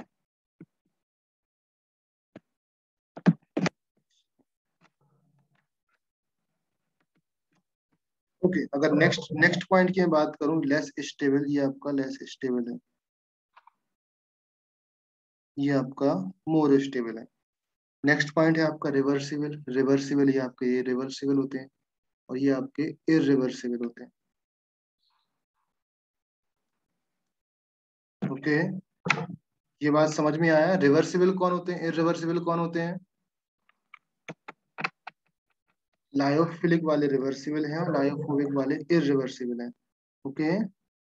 नाउ नेक्स्ट आपका है, अगर मैं बात करूं, चलो इसमें नेक्स्ट आपका थर्ड टाइप का, जिसको हम बोलेंगे type of DP particle. DP means disperse phased particle की अगर टाइप में हम करें तो मल्टी मॉलिक्यूलर एक है, मैक्रो मॉलिक्यूलर सेकंड है, एसोसिएट कोलाइड्स आपका थर्ड है। मल्टी मॉलिक्यूलर में क्या होगा, एनीबॉडी? मल्टी मॉलिक्यूलर में कुछ नहीं होगा, ध्यान से, on the basis of type of disperse phase. Multi molecular में है formation by the aggregation of large number of atoms और स्मॉलर मॉलिक्यूल सब्सटेंस। यहाँ पर लार्ज नंबर ऑफ एटम्स होंगे या स्मॉलर मॉलिक्यूल ऑफ सब्सटेंस होंगे, जिनको मिक्स करके हम बना सकते हैं। मीन्स बहुत सारे, लाइक गोल्ड सोल बना सकते हैं, सल्फर सोल बना सकते हैं। आपके एग्जाम में नहीं आता है इसका, बट आपको पढ़ना है। सिर्फ एग्जाम में क्या आएगा, एग्जाम में इतना आएगा कि मल्टी मॉलिक्यूलर, जो सब मल्टी मॉलिक्यूलर सॉल्यूशन होता है, सोल होता है, कोलाइडल सॉल्यूशन होता है, वो कैसे बनता है? तो आप बता दो, aggregation of large number of atoms और स्मॉलर मॉलिक्यूल ऑफ सब्सटेंस। सिर्फ इतना डेफिनेशन आपको याद रखना है बस। बात समझ गए? मैक्रो मॉलिक्यूलर में क्या होगा, दैट दे सुइटेबल सॉल्वेंट, एक आपका सुइटेबल सॉल्वेंट में आपको मिक्स करना पड़ता है। मैक्रो मॉलिक्यूलर में they form solution in which size of the particle may be in colloidal range। यहाँ पर size of the particle आपके colloidal range में होगी। तो ये आपका स्टार्च एग्जाम्पल हो गया, सेलुलोज एग्जाम्पल हो गया, प्रोटीन एग्जाम्पल हो गया। इससे आप ध्यान से यहाँ पर देखोगे, यहाँ पर स्टार्च भी एग्जाम्पल है आपका, ये आपका सेलुलोज भी एग्जाम्पल है आपका, यहाँ पर गोल्ड भी एग्जाम्पल है। तो ध्यान रखो, यहाँ पर जो मैंने लिखा ना, multi molecular, macro molecular, can be lyophilic और लायोफोबिक, हम कैटेगरी में डिवाइड कर रहे हैं, ओके। कैटेगरी में अगर on the basis of face में डिवाइड करेंगे तो एक आपका मल्टी मॉलिक्यूलर है, एक आपका माइक्रो मॉलिक्यूलर मैक्रो है।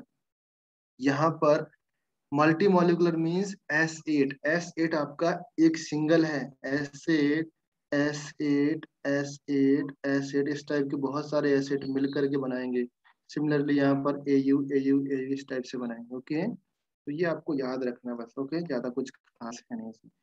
Then most important point in all aspect like NEET बोला मैंने, JU बोला एंड बोर्ड बोला।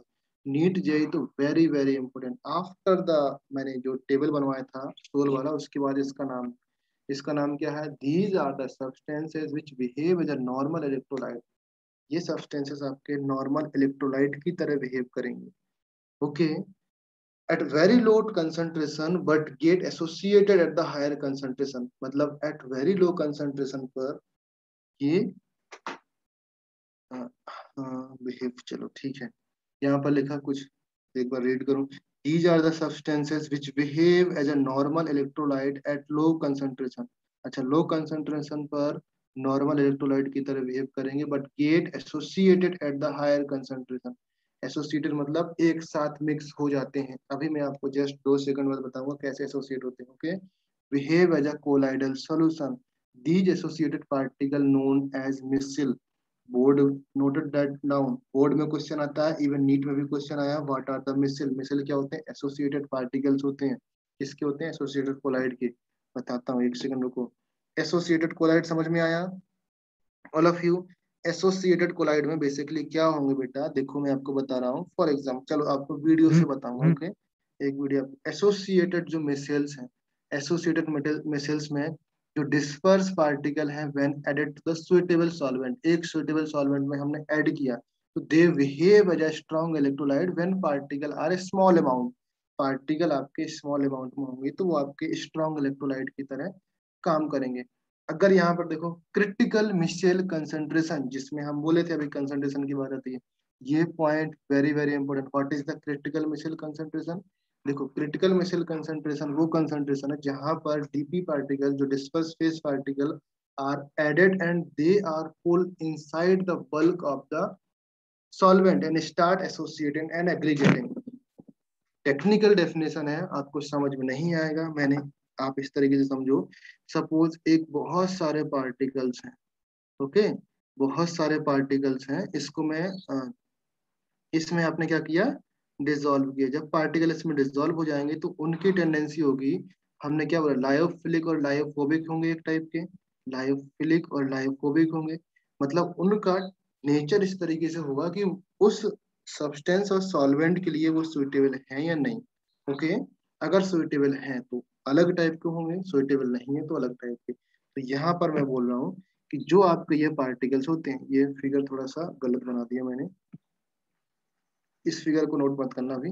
ओके, थर्ड देखो, इरेजर इरेजर है। Okay, critical micelle of soap, ये जेई में क्वेश्चन आया, ये भी क्वेश्चन आया, ये भी क्वेश्चन आया, नीट में भी। क्रिटिकल मिसल कंसंट्रेशन कितना होना चाहिए फॉर सोप? सोप के लिए आपका इतना कंसंट्रेशन होना चाहिए, वैल्यू। अभी कंसंट्रेशन क्या टर्म्स है, मैं आपको 2 मिनट बाद सारा चीजें क्लियर हो जाएंगी, फिर से बैक टू इसी स्लाइड में आएंगे। And the colloids that behave both lyophilic की तरह बिहेव कर सकते हैं और लायोफोबिक की तरह बिहेव कर सकते हैं, दोनों की तरह बिहेव कर सकते हैं। मींस एक ही पार्टिकल दोनों की तरह बिहेव कर रहा है। कि मिसल में कंटेन 100 मॉलिक्यूल्स और मोर, मतलब 100 और उससे ज्यादा मॉलिक्यूल आपके कंटेन कर सकते हैं। फिर आता है क्राफ्ट टेम्परेचर। क्राफ्ट टेम्परेचर वो टेम्परेचर है, temperature above which micelle form, जिस टेम्परेचर पर आपके मिसल फॉर्म होते हैं। ये मिसल नहीं है, मिसल पाव वाला। मिसल क्या चीज है अभी बताते हैं, चलो इसमें देखो, ये चीज आपको दिख रहा है, इसको बाद में देखते हैं, पहले ये देखो। एक लॉन्गेस्ट फॉर्म चेन है बेटा, जो आपकी लॉन्गेस्ट चेन है, ये आपके पूरे एक लॉन्गेस्ट चेन है, ये दिख रहा है ना। ये जो पार्टिकल है, यहाँ पर आपका एक पार्टिकल है जो डिसोसिएट हो सकता है। ओके, यहाँ के पार्टिकल को डिसोसिएट मींस ये आपका एक आयनिक पार्ट होना चाहिए, या basically we can say that जो आपका हेड है, इसको तो हम पहले हेड बोलते हैं, हेड बोलते हैं, और हेड आपका पोलर होना चाहिए, और बाकी पूरे इसको हम बोलते हैं टेल, ये आपका नॉन पोलर होना चाहिए। Okay, for forming the micelle, micelle form करने के लिए जो आपके टेल है वो आपका क्या होना चाहिए? नॉन पोलर, और ये आपका पोलर होना चाहिए। जब ये दिख रहा ना, हाइड्रोफोबिक टेल स्टेरेट आयन, यहां से यहां तक ये आपका स्टेरेट आयन है। स्टेरेट आयन मतलब समझते हो, ये साबुन है बेटा आपका, साबुन जिससे सोप। आई थिंक हमने कहाँ पर पढ़ा होगा stearate ion, sodium, water hardness में पढ़ा होगा ना stearate ion. Did you remember anyone? जब मैंने हार्डनेस बताया होगा, हार्डनेस में हमने पढ़ा था कि स्टेरेट आयन के साथ जो हार्डनेस होती है, अगर वहां पर हार्ड वाटर होता है तो जो आपके स्टेरेट आयंस होते हैं, आप नहीं समझे, यहाँ पर मैंने लिखा था C17H35COO Na, ये आपका पार्ट लिखा था। जब इसके सामने हम रिएक्शन कराते हैं CaCl2 की या CaSO4 की, तो ये आपका वाटर ही है जिसमें आपके CaCl2 पार्टिकल होते हैं। तो आपका रिएक्शन होता है C17H35COO होल ट्वाइस Ca, ये बनता है। और इसकी वजह से आपका इसकम आ जाता है। इसकम मीन जो वहां पर आपके एक जैसे दूध फटने वाला सीन होता है ना, वैसे आपका यहाँ पर वाटर में आ जाएंगे। तो उस केस में आपका आपको आइडिया लग जाता है कि इस वाले पानी से आपके कपड़े वगैरह साफ नहीं होने वाले, वो आपका हार्ड वाटर है। वहां पर मैंने बताया था, ये उसी साबुन या सोप का फॉर्मूला है। इसमें क्या होता है, आगे वाला जो हेड होता है ये आपका पोलर होता है, बाकी सारा पार्ट आपका नॉन पोलर होता है। तो आप समझो, इसमें जो पार्ट आपका पोलर है, तो लाइक डिजॉल्व लाइक का कंसेप्ट आपने पढ़ा है ना, पोलर वाला पार्ट आपका पोलर में डिजॉल्व होगा, राइट, या उसकी तरफ अट्रैक्ट होगा, और नॉन पोलर वाला पार्ट नहीं होगा अट्रैक्ट। ओके, तो सिंपली इतना पार्ट आपका हेड है तो ये आपका पोलर हो गया, बाकी पार्ट में आप हाइड्रोफोबिक है तो ये आपका पार्ट डिजॉल्व नहीं होगा। यहाँ तक बात समझ में आया ऑल ऑफ यू? इस स्लाइड में कोई भी दिक्कत आई? ये क्वेश्चन आता है बेटा, मोस्टली ये क्वेश्चन आएगा आपके एग्जाम में। तो देखो, अगर मैंने स्टेरेट आयन वाटर में डाला तो वाटर का जो स्टेरेट आयन होगा ना, जो आपकी लॉन्ग चेन होती है, इस तरीके से चेन फॉर्म हो रही थी ना, ये वाली चेन फॉर्म हो रही थी, लास्ट में आपका यहाँ पर COO Na लगा हुआ था। तो ये वाला पार्टिकल को हमने इस तरीके से सर्किल माना, होल माना, ये आपका नेगेटिव वाला पार्टिकल है। After removing the Na remove करने के बाद ये आपका नेगेटिव वाला पार्टिकल, नेगेटिव वाला पार्टिकल वाटर में डिजोल्व हुआ। बात समझ में आया? वाटर में डिजोल्व हुआ। अगर उसने बोला कि ज्यादा कंसंट्रेशन हम लोग इंक्रीज कर देते हैं इसमें, इसका कंसंट्रेशन इसी इसकम का जो इसकम नहीं है, इसी CMC जो मिक्सचर का कंसंट्रेशन हम लोग इंक्रीज करेंगे, तो क्या हो जाएंगे, बहुत सारे पार्टिकल स्टेरेट आयन एक साथ साथ में आ जाएंगे, इस तरीके से आ जाएंगे। ओके, तो क्या करेंगे, अभी ये इतना सारे पार्टिकल एक साथ आ गए तो नीचे डूबने की टेंडेंसी भी रहेगी, तो ये डूब भी जाते हैं। तो किस तरीके से डूबते हैं, एक आपका इस तरीके से डूबते हैं कि ये आपकी टेल को बचाए रखते हैं, बिकॉज टेल का वाटर के साथ कांटेक्ट नहीं रखना है, वो खुद नहीं चाहता कि मेरी टेल वाटर के कांटेक्ट में आए। बात समझ में आया? Okay, so arrangement of the stearate ion on the surface of water at very low concentration and the arrangement of stearate ion inside the bulk of water ionic at critical micelle concentration, critical micelle concentration पर है। अभी आप देखो, इसको समझोगे। All of you ध्यान से देखो, मैं यहाँ पर एक वीडियो ओपन कर रहा हूँ, दिख रहा है स्क्रीन पर? आप फिर से देखो, ये जो आपकी चेन है पूरी, ये आपकी पूरी चेन है ना, कार्बन की चेन है, और यहाँ पर ग्रीन वाले पार्टिकल्स में यहाँ पर क्या लगा हुआ है, ये क्या है? अरे बोलो, इसमें है क्या, है ग्रीन पार्टिकल, जो आपका ग्रीन पीस है आगे, क्या है बोलो? जो आपका ये पीस है, ग्रीन वाला पीस, क्या है बोलो? ये वाला पीस है क्या भाई, ये ग्रीन वाला पीस? हाइड्रेटेड। क्या है, हाइड्रोफोबिक या हाइड्रोफिलिक? हाइड्रोफोबिक या hydrophilic? Hydrophilic. Hydrophilic. Hydrophilic part है, बिकॉज वहां पर C डबल बॉन्ड O लगा हुआ है, O नेगेटिव लगा हुआ है, वो पार्ट आपका पोलर है, पोलर आपके वाटर की तरफ अट्रैक्शन करेंगे। ओके, तो नेक्स्ट यहाँ पर ध्यान से देखो, अभी ये चीज तो आपकी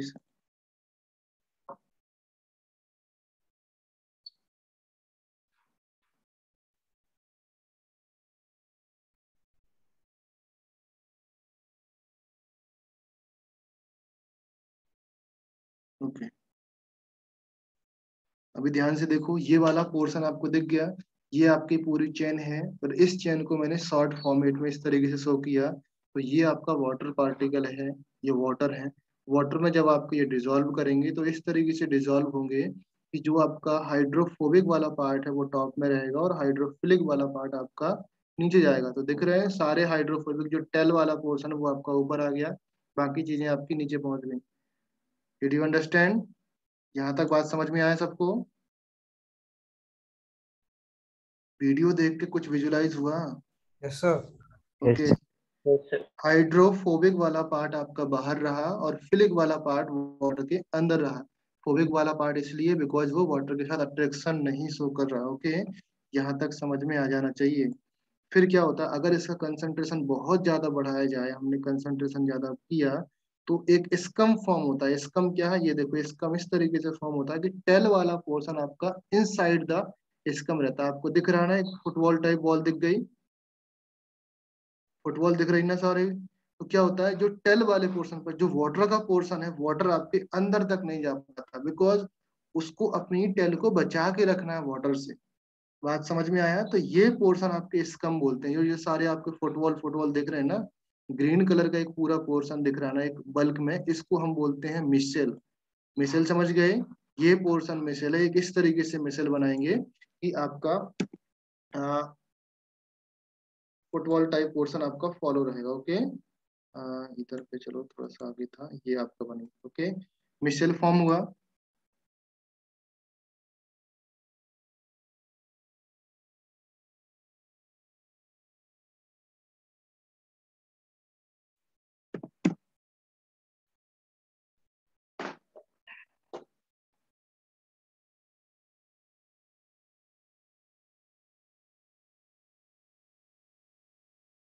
जस्ट अ सेकेंड।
ये आपका स्कम बना था। ओके, स्कम के साथ इसी स्कम का यूज होता है जो क्लींजिंग ऑफ सोप होता है। क्लींजिंग ऑफ सोप का एक प्रोसेस होता है जिससे आपके हाथ वगैरह ग्रीस वगैरह साफ होते हैं, वो इसी प्रोसेस के थ्रू होते हैं। तो वो आपको दिख जाएगा। ये आपका साबुन है जो आपको दिख रहा है, ये आपका एक टाइप का सोप समझो।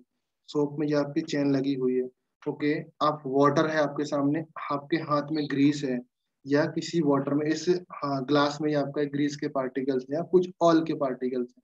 जब उसमें डालेंगे, आपने सोप डाला और उसको सब जब मिक्स करेंगे तो आई थिंक आपको दिख रहा ना, ये ऑयल का पार्टिकल्स, ऑयल दिखा ना बीच में, ऑयल की ड्रॉप आपको दिख जाएगी अभी, दिखना, ऑयल की ड्रॉप दिख रहा ना ये अंदर।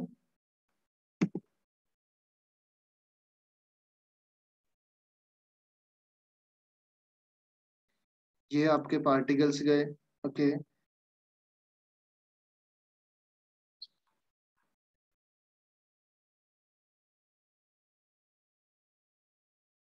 इस वाटर में क्या किया, इस वाटर में ऑयल की कुछ ड्रॉप्स आपको मिक्स किया गया है।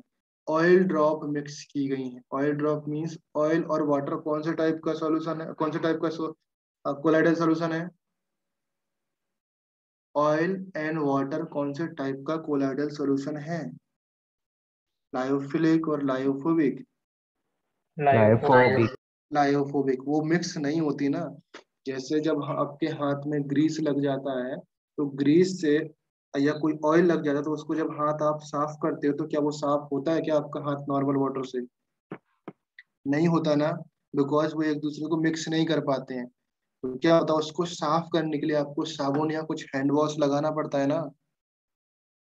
एग्री? ये बोर्ड में क्वेश्चन आता है बेटा, बोर्ड का क्वेश्चन है, ये बहुत इंपॉर्टेंट क्वेश्चन है। बोर्ड में क्वेश्चन आता है कि किस तरीके से हाथ साफ करते हैं आपके, ग्रीस के या ऑयल के हाथ साफ किस तरीके से होते हैं। तो उसमें क्या होता है, बार बार ये आपके ऑयल के ड्रॉप्स आएंगे। ऑयल ड्रॉप से जब आपका मिशेल उसमें मिक्स होगा, आप समझो, इस तरीके से समझो, मैं आपको पीछे बता रहा हूँ, आपको समझ में आ जाएगा कि जो आपके ऑयल ड्रॉप्स हैं, ऑयल ड्रॉप साबुन के साथ मिक्स होकर के, जो साबुन, ऑयल आपका नॉन पोलर वाला पोर्शन है, ऑयल आपका नॉन पोलर है, और जो आपकी मिशेल, जो आपकी लॉन्ग चेन होती है, लॉन्ग चेन में मिशेल फॉर्म किस तरीके से होता है, फॉर्म इस तरीके से होता है कि जो नॉन पोलर वाला पोर्शन है वो इनसाइड चल जाता है उस बॉल के, मिशेल के, और पोलर वाला पोर्शन आउटसाइड रहता है। यहाँ तक तो बात समझ में आया? पोलर वाला पोर्शन आपका आउटसाइड रहता है और वो नॉन पोलर वाला पोर्शन आपका इनसाइड चल जाता है। एंड आपका जो वाटर है, वाटर आपका कौन सा वाटर आपका पोलर है तो वाटर बाहर रहेगा, और ऑयल आपका नॉन पोलर है तो ऑयल आपका इनसाइड चल जाएगा। जो ऑयल की ड्रॉप्स होती हैं वो उस स्कम के इनसाइड ट्रैप हो जाती हैं, और जिससे एक बार दो बार हाथ धोने से आपका हाथ एकदम क्लीन निकल आता है। बात समझ में आया? आपके हाथ से वो ऑयल के पार्टिकल्स या ऑयल ड्रॉप्स या ग्रीस पार्टिकल आपके बाहर निकल जाते हैं, बिकॉज ऑफ क्यों? बिकॉज वहां से इसकम वाला पोर्शन, इसकम नहीं, ये मिसिल वाला पोर्शन आपको ऑयल ड्रॉप को लेकर के बाहर निकल जाएगा। बात समझ में आया सबको? क्लियर हुआ? ये सिस्टम तो बहुत आज प्रॉब्लम कर रहा है, इतना मेहनत से मैंने ये वीडियो लगाया ताकि आप लोग विजुलाइज कर पाओ, और ये सिस्टम चलने नहीं दे रहा बार बार उसको।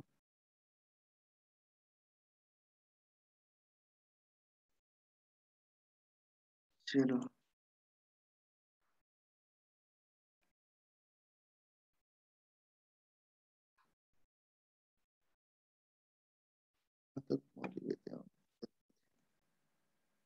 आई होप ये समझने का ट्राई करो आप लोग।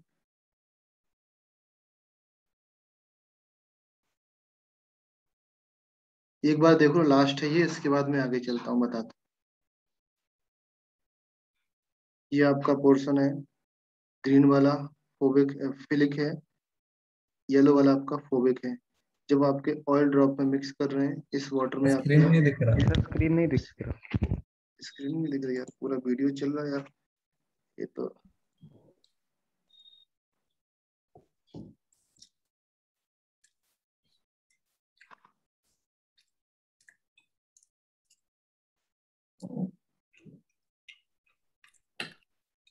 अब दिख रहा है स्क्रीन? हाँ सर। यहाँ तक हो चुके थे आई थिंक। इसमें आपका क्या किया, ये आपका ऑयल वाला पोर्शन था, इसमें आपने साबुन मिक्स किया। साबुन मीन्स जो आपके स्टेरेट आयन से वो मिक्स किया, तो ऑयल ड्रॉप को अपने अंदर ट्रैप कर लेते हैं ये लोग। जो आपका ऑयल है, ऑयल के ड्रॉप को अंदर अंदर ट्रैप ट्रैप कर ले। ये आपका ऑयल वाला पोर्शन है, ये अंदर गया, जैसे ही आप 2-3 बार करोगे तो आपका ग्लास एकदम क्लीन निकल आएगा। समझ गए? बस ये कहानी थी और कुछ भी नहीं था। ओके, अभी आप इधर पर समझो जो आपका ये कहानी थी।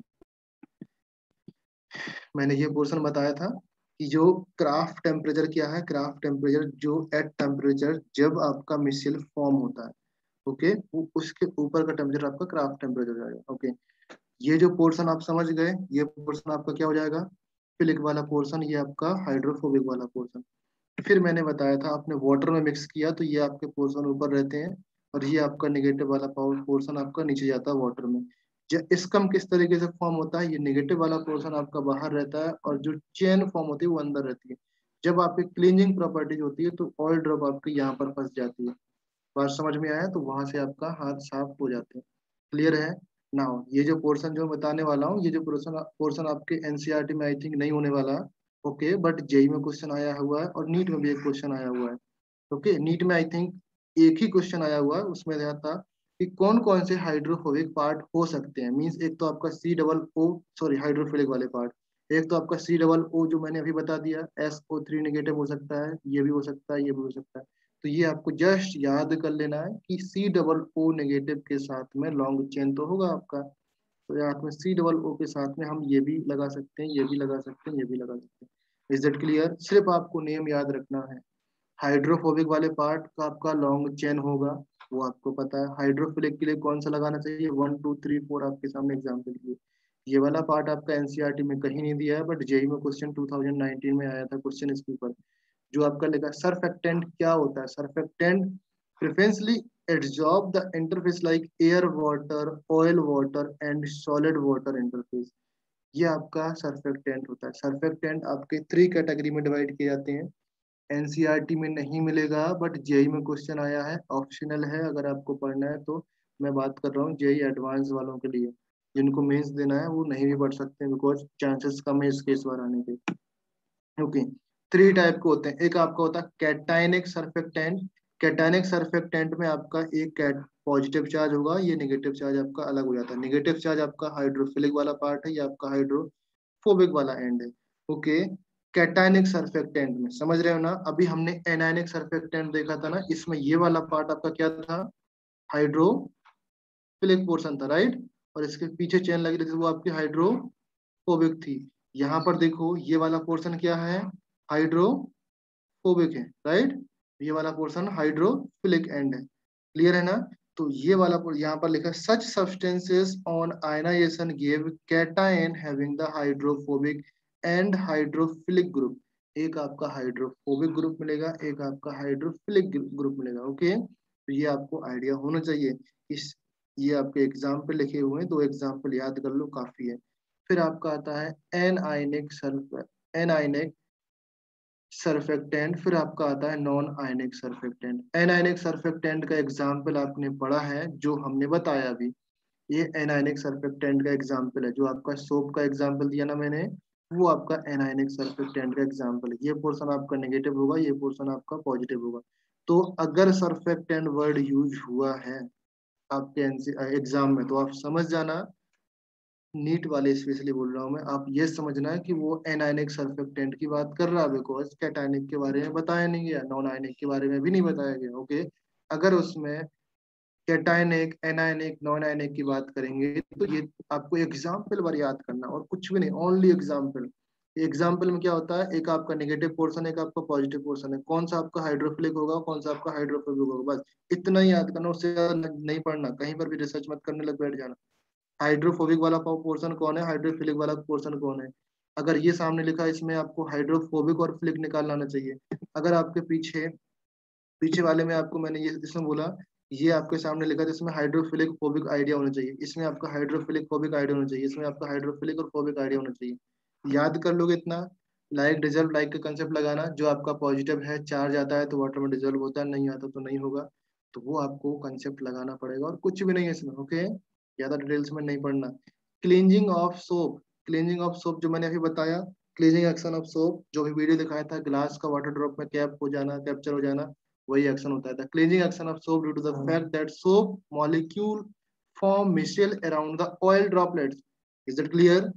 जो आपकी ऑयल ड्रॉपलेट्स होती है, उसके अराउंड में आपका एक मिशेल फॉर्म कर लेता है, सच a way that hydrophobic part of steric ion in the oil droplet and hydrophilic part of the greasy droplet।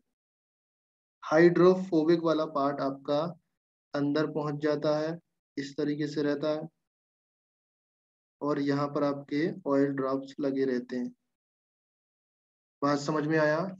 ये पोर्शन रहता है। ओके, तो उस वीडियो में जो आपको समझ में आया, ये अगर एग्जाम में आता है तो इसके ऊपर सारी चीजें कर सकते हो। ओके, ये आपका पोर्शन है, ये आपका ग्रीस का क्लोथ है या ग्रीस ड्रॉप है, यहाँ पर इस तरीके से अटैच हो जाएंगे ये।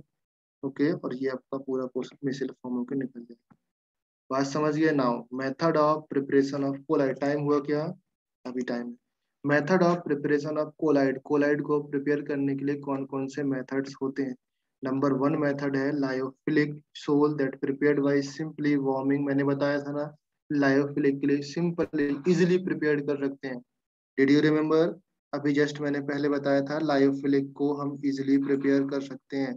कहाँ पर बताया था? आई थिंक अगर आपको याद होगा, ये दिख रहा है ना, लायोफिलिक इजिली प्रिपेयर कर सकते हैं। बात समझ में Yes, आया? sir. ओके, तो सेम यहाँ पर मैंने वही एक्शन में आपको बता रहा हूँ। यहाँ पर मेथड में lyophilic sol prepared simply warming the solid with liquid DM, solid with liquid DM. Example ये आपका क्या है, डीपी है, ये आपका क्या है, डीएम है। बात समझ में आया? तो आपका लायोफिलिक बन जाए। नाउ फिर नेक्स्ट है आपका लायोफोबिक। लायोफोबिक को हम एक स्पेशल मेथड के थ्रू प्रिपेयर करते हैं। बात समझ में आया? स्पेशल मेथड कौन कौन से होते हैं, वो स्पेशल मेथड हम लोग पढ़ेंगे अभी। ओके, कौन कौन सी मेथड है पहले ये समझो। मेथड ऑफ प्रिपरेशन के लिए दो कैटेगरी में डिवाइड किया। नंबर वन एक आपका डिस्पर्सन मेथड है, नंबर सेकंड एग्रीगेशन और कंडेंसेशन मेथड है। फिर से समझ लो, एग्जाम में आपके ओनली डिस्पर्सन मेथड है। यहाँ वाले मेथड टफ तो नहीं है, बट मैं आपको बता दूंगा, सिंपली आपको लर्न कर लेना है। ऑक्सीडेशन आई थिंक आपको आता होगा, रिडक्शन आपको आता होगा, डबल डिकम्पोजिशन आता होगा, हाइड्रोलिसिस आता होगा। हालांकि एनसीईआरटी में चांसेस कम है, दिए नहीं है यहाँ पर केमिकल मेथड्स क्या होते हैं, शायद एग्जैक्टली मुझे भी याद नहीं है। ओके, नाउ मैकेनिकल डिस्पर्सन, ये आपके बहुत बहुत इंपॉर्टेंट है। Mechanical dispersion, electro dispersion and peptization, ये तीनों के तीनों आपको याद। डिस्पर्सन मेथड पता है ना, जो आपके कोलाइड को प्रिपेयर करने के लिए दो मेथड है कैटेगरी वाइज। एक आपका डिस्पर्सन मेथड, दूसरा आपका केमिकल मेथड। दूसरा आपका क्या, एग्रीगेशन और कंडेंसेशन मेथड, जिसको हम लोग केमिकल मेथड के नाम से भी जानते हैं। ओके, नाउ यहाँ पर सबसे पहले मैं मैकेनिकल, फिर इलेक्ट्रिकल, फिर पेप्टाइजेशन पे मूव करेंगे, फिर हम केमिकल पे मूव करेंगे। सबसे पहले है डिस्पर्सन मेथड। डिस्पर्सन मेथड को नंबर वन है आपका मैकेनिकल डिस्पर्सन। मैकेनिकल डिस्पर्सन में कुछ भी नहीं है बेटा। मैकेनिकल डिस्पर्सन में जो आपके फेज पार्टिकल होते हैं उसको बहुत ही ग्राइंडेड करते हैं फाइनली पाउडर फॉर्म में, एंड देन डिस्पर्स मीडियम में आप उसको डाल देते हो। जैसे मैंने घर में आपके पास में कोई चीज को हम लोग क्या करते हैं, पीस के मतलब फाइनली ग्राइंड करके उसको हम लोग मिक्स करते हैं। फॉर एग्जाम्पल क्या करते हैं, शुगर, क्रिस्टल शुगर होता है जो बिना घुलने वाला शुगर, उसको हम लोग क्या करते हैं, पहले ग्राइंड करते हैं। ओके, ग्राइंड करने के बाद फिर उसको किसी चीज में पोर करते हैं। बात समझ में आया? ये आपका नॉर्मली मैकेनिकल मेथड है, mechanical dispersion method. All of you remember, याद है घर में काम कैसे होता है? ये प्रोसेस समझ में आया? अरे भाई, जो घर में हम काम नहीं करते हैं, फॉर एग्जाम्पल एक पीस है, किसका, सॉल्ट का पीस है, जो पीस वाला सॉल्ट आता है, उसको घोलने के लिए, जल्दी घोलने के लिए आप क्या करते हो, उसको जो जैसे जिसमें अदरक नहीं कूटते हैं चाय बनाने के लिए, अदरक करते हैं, तो उसमें हम लोग जल्दी से इसको क्या करेंगे, पीस लेंगे, फिर इसमें हम लोग डाल देंगे। ऐसा कभी किया है या नहीं किया है? फाइनली ग्राइंड करके डिस्पर्स फेस को हम सेक करते हैं या डिस्पर्स मीडियम में हम लोग डाल देते हैं। ये आपका सेकंड इसमें है electro dispersion. Electro dispersion is very very important. यहाँ पर क्या है, Bredig's arc method. Bredig's arc method के नाम से आता है। इसमें क्या होता है बेटा, सिंपली सुनो। This method is suitable for the preparation of colloidal solution of metal like gold, silver, platinum. ये आपके एग्जाम्पल हैं। देखो मैं फिर से बता रहा हूँ, एग्जाम में क्वेश्चन किस तरीके से आता है। एग्जाम में क्वेश्चन आता है इलेक्ट्रो डिस्पर्सन या ब्रेडिक आर्क मेथड कौन सी मेटल पर अप्लाइड होता है, आपको एग्जाम्पल बताना पड़ेगा। मैं बात कर रहा हूँ जेई नीट की, जेई नीट और सीटी की बात कर रहा हूँ। एग्जाम में क्वेश्चन आएगा ए बी सी डी, यहाँ पर सोडियम रहेगा, मैग्नीशियम रहेगा, प्लेटिनम रहेगा, एल्यूमिनियम रहेगा, तो आपको प्लेटिनम टिक करना है। बात समझ में आया? इतना ही सिंपल क्वेश्चन आएगा आपके कंपटीशन एग्जाम में, बट बोर्ड में आपको पूरा का पूरा लिखना पड़ेगा। ओके, कब होता है इसमें, बिटवीन, ये an arc is struck between, आप किस तरीके से करते हो आप समझो कि ये आपका एक बीकर लिया मैंने, इस बीकर में मैंने क्या किया, यहाँ पर आइस डाल दिया, ये आइस है। ओके, आइस में मैंने एक रॉड लगा दी। अब याद रखना ये रॉड उसी इलेक्ट्रोड की होंगी, उसी इलेक्ट्रोड की होंगी जिस मेटल का हमको क्या करना है, इलेक्ट्रो डिस्पर्सन करना है। अगर प्लेटिनम की करना है तो प्लेटिनम लगाओ, या एजी लगाओ, कॉपर लगाओ, एयू लगाओ, पीबी लगाओ, जिसका करना है हम उसी टाइप का मेटल यहाँ पर यूज करेंगे। या फिर ऐसा भी कर सकते हैं, प्लेट ज्यादा महंगा पड़ता है तो प्लेटिनम का रॉड यूज कर लो, इलेक्ट्रोड यूज करो, एंड यहाँ पर आप गोल्ड रख लो, एयू रख लो, ऐसा भी कर सकते हो। बट इन कॉम्बिनेशन कॉम्बिनेशन के अलावा कोई और आप यूज नहीं कर सकते। बात समझ में आया? तो क्या करता है, जब इसमें आप इलेक्ट्रिक करंट प्रोवाइड करोगे, इलेक्ट्रिक करंट लगाओगे यहाँ पर काफी हाई वोल्टेज पर, तो ये आर्क यहाँ पर रॉड आपके आप पास पास आने के लिए क्या करेंगे, एक स्पार्क जनरेट होगा। ओके, स्पार्क जनरेट से ये यहाँ पर बहुत ही हीट होने लगेगी। हीट मीन्स बहुत ही हीट होने लगेंगी, तो मेटल आपकी क्या हो जाएंगी, मेटल वेपोराइज होने लगेंगी। मेटल आपकी हीट की वजह से वहां से कुछ पार्टिकल लूज होंगे, फिर वेपराइज होने के बाद जैसे बाहर निकलने का ट्राई करेंगे तो ये फिर वाटर रहता है, यहाँ पर आइस की वजह से ये वाटर बहुत ठंडा रहता है, तो क्या करेंगे उसको वेपराइज कर, उसको क्या कर लेंगे, कंडेंस कर लेंगे, और आपका जो फिर सॉल्यूशन बनेगा उसको हम बोलेंगे इलेक्ट्रो डिस्पर्सन सॉल्यूशन। समझ में आया? इलेक्ट्रो डिस्पर्सन देखो बेटा, ऑल ऑफ यू वीडियो देख लो, इसको आपको समझ में आ जाएगा। इलेक्ट्रो डिस्पर्सन सॉल्यूशन क्या होता है, ये आपकी मेटल की रॉड लगी हुई है। ओके, गोल्ड ले सकते हैं, सिल्वर ले सकते हैं। यहाँ पर आप देखो ये जो बैटरी की रॉड लगी है, साइड में आपका आइस लगा हुआ है। ओके, बैटरी से कनेक्टेड है रॉड, इन दोनों को हमने क्या कनेक्ट करंट दिया है, जब करंट दिया तो ये रॉड क्या हो जाएंगी, बहुत ही हीटेड होने लगेंगी। जैसे ही हीट होंगी ये रॉड, वहां से क्या निकलेंगे, वेपर्स निकलेंगे मेटल के। ओके, बैटरी ऑन करो भाई, सामने बैटरी लगा हुआ है।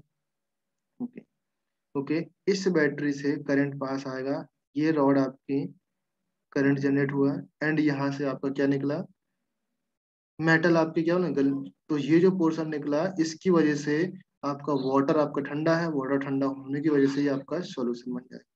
बात समझ में आया? तो ये चीज पूरा क्लियर हुआ, इलेक्ट्रो डिस्पर्सन क्लियर है? ओके, सो मैं आज यहीं पर स्टॉप कर रहा हूँ। ओके, इलेक्ट्रो डिस्पर्सन पर नेक्स्ट हम लोग पेप्टाइजेशन देखेंगे, और फिर आपका फिजिकल, और फिजिकल मेथड सोचो है ही नहीं है सिलेबस में, इसको नहीं पढ़ना है फिजिकल मेथड। ओके, मैं आपको केमिकल मेथड थोड़ा बता दूंगा, बट ये सोचो कि ये बिल्कुल नहीं है सिलेबस में। ओके, यही आपके 3 मेन पार्ट है। ओके, इन केस अगर आज के लेक्चर में कुछ डाउट हुआ, डाउट होगा ही डेफिनेटली, बिकॉज बहुत सारा चीज कवर कर दिया मैंने। ओके, तो मेरे से डिस्कस कर लेना, इवनिंग में मैं सेंटर पे अवेलेबल रहूंगा, जिसको डाउट है वो सेंटर पे आ सकता है। ओके, तो bye bye everyone, bye sir. Bye bye. Bye sir.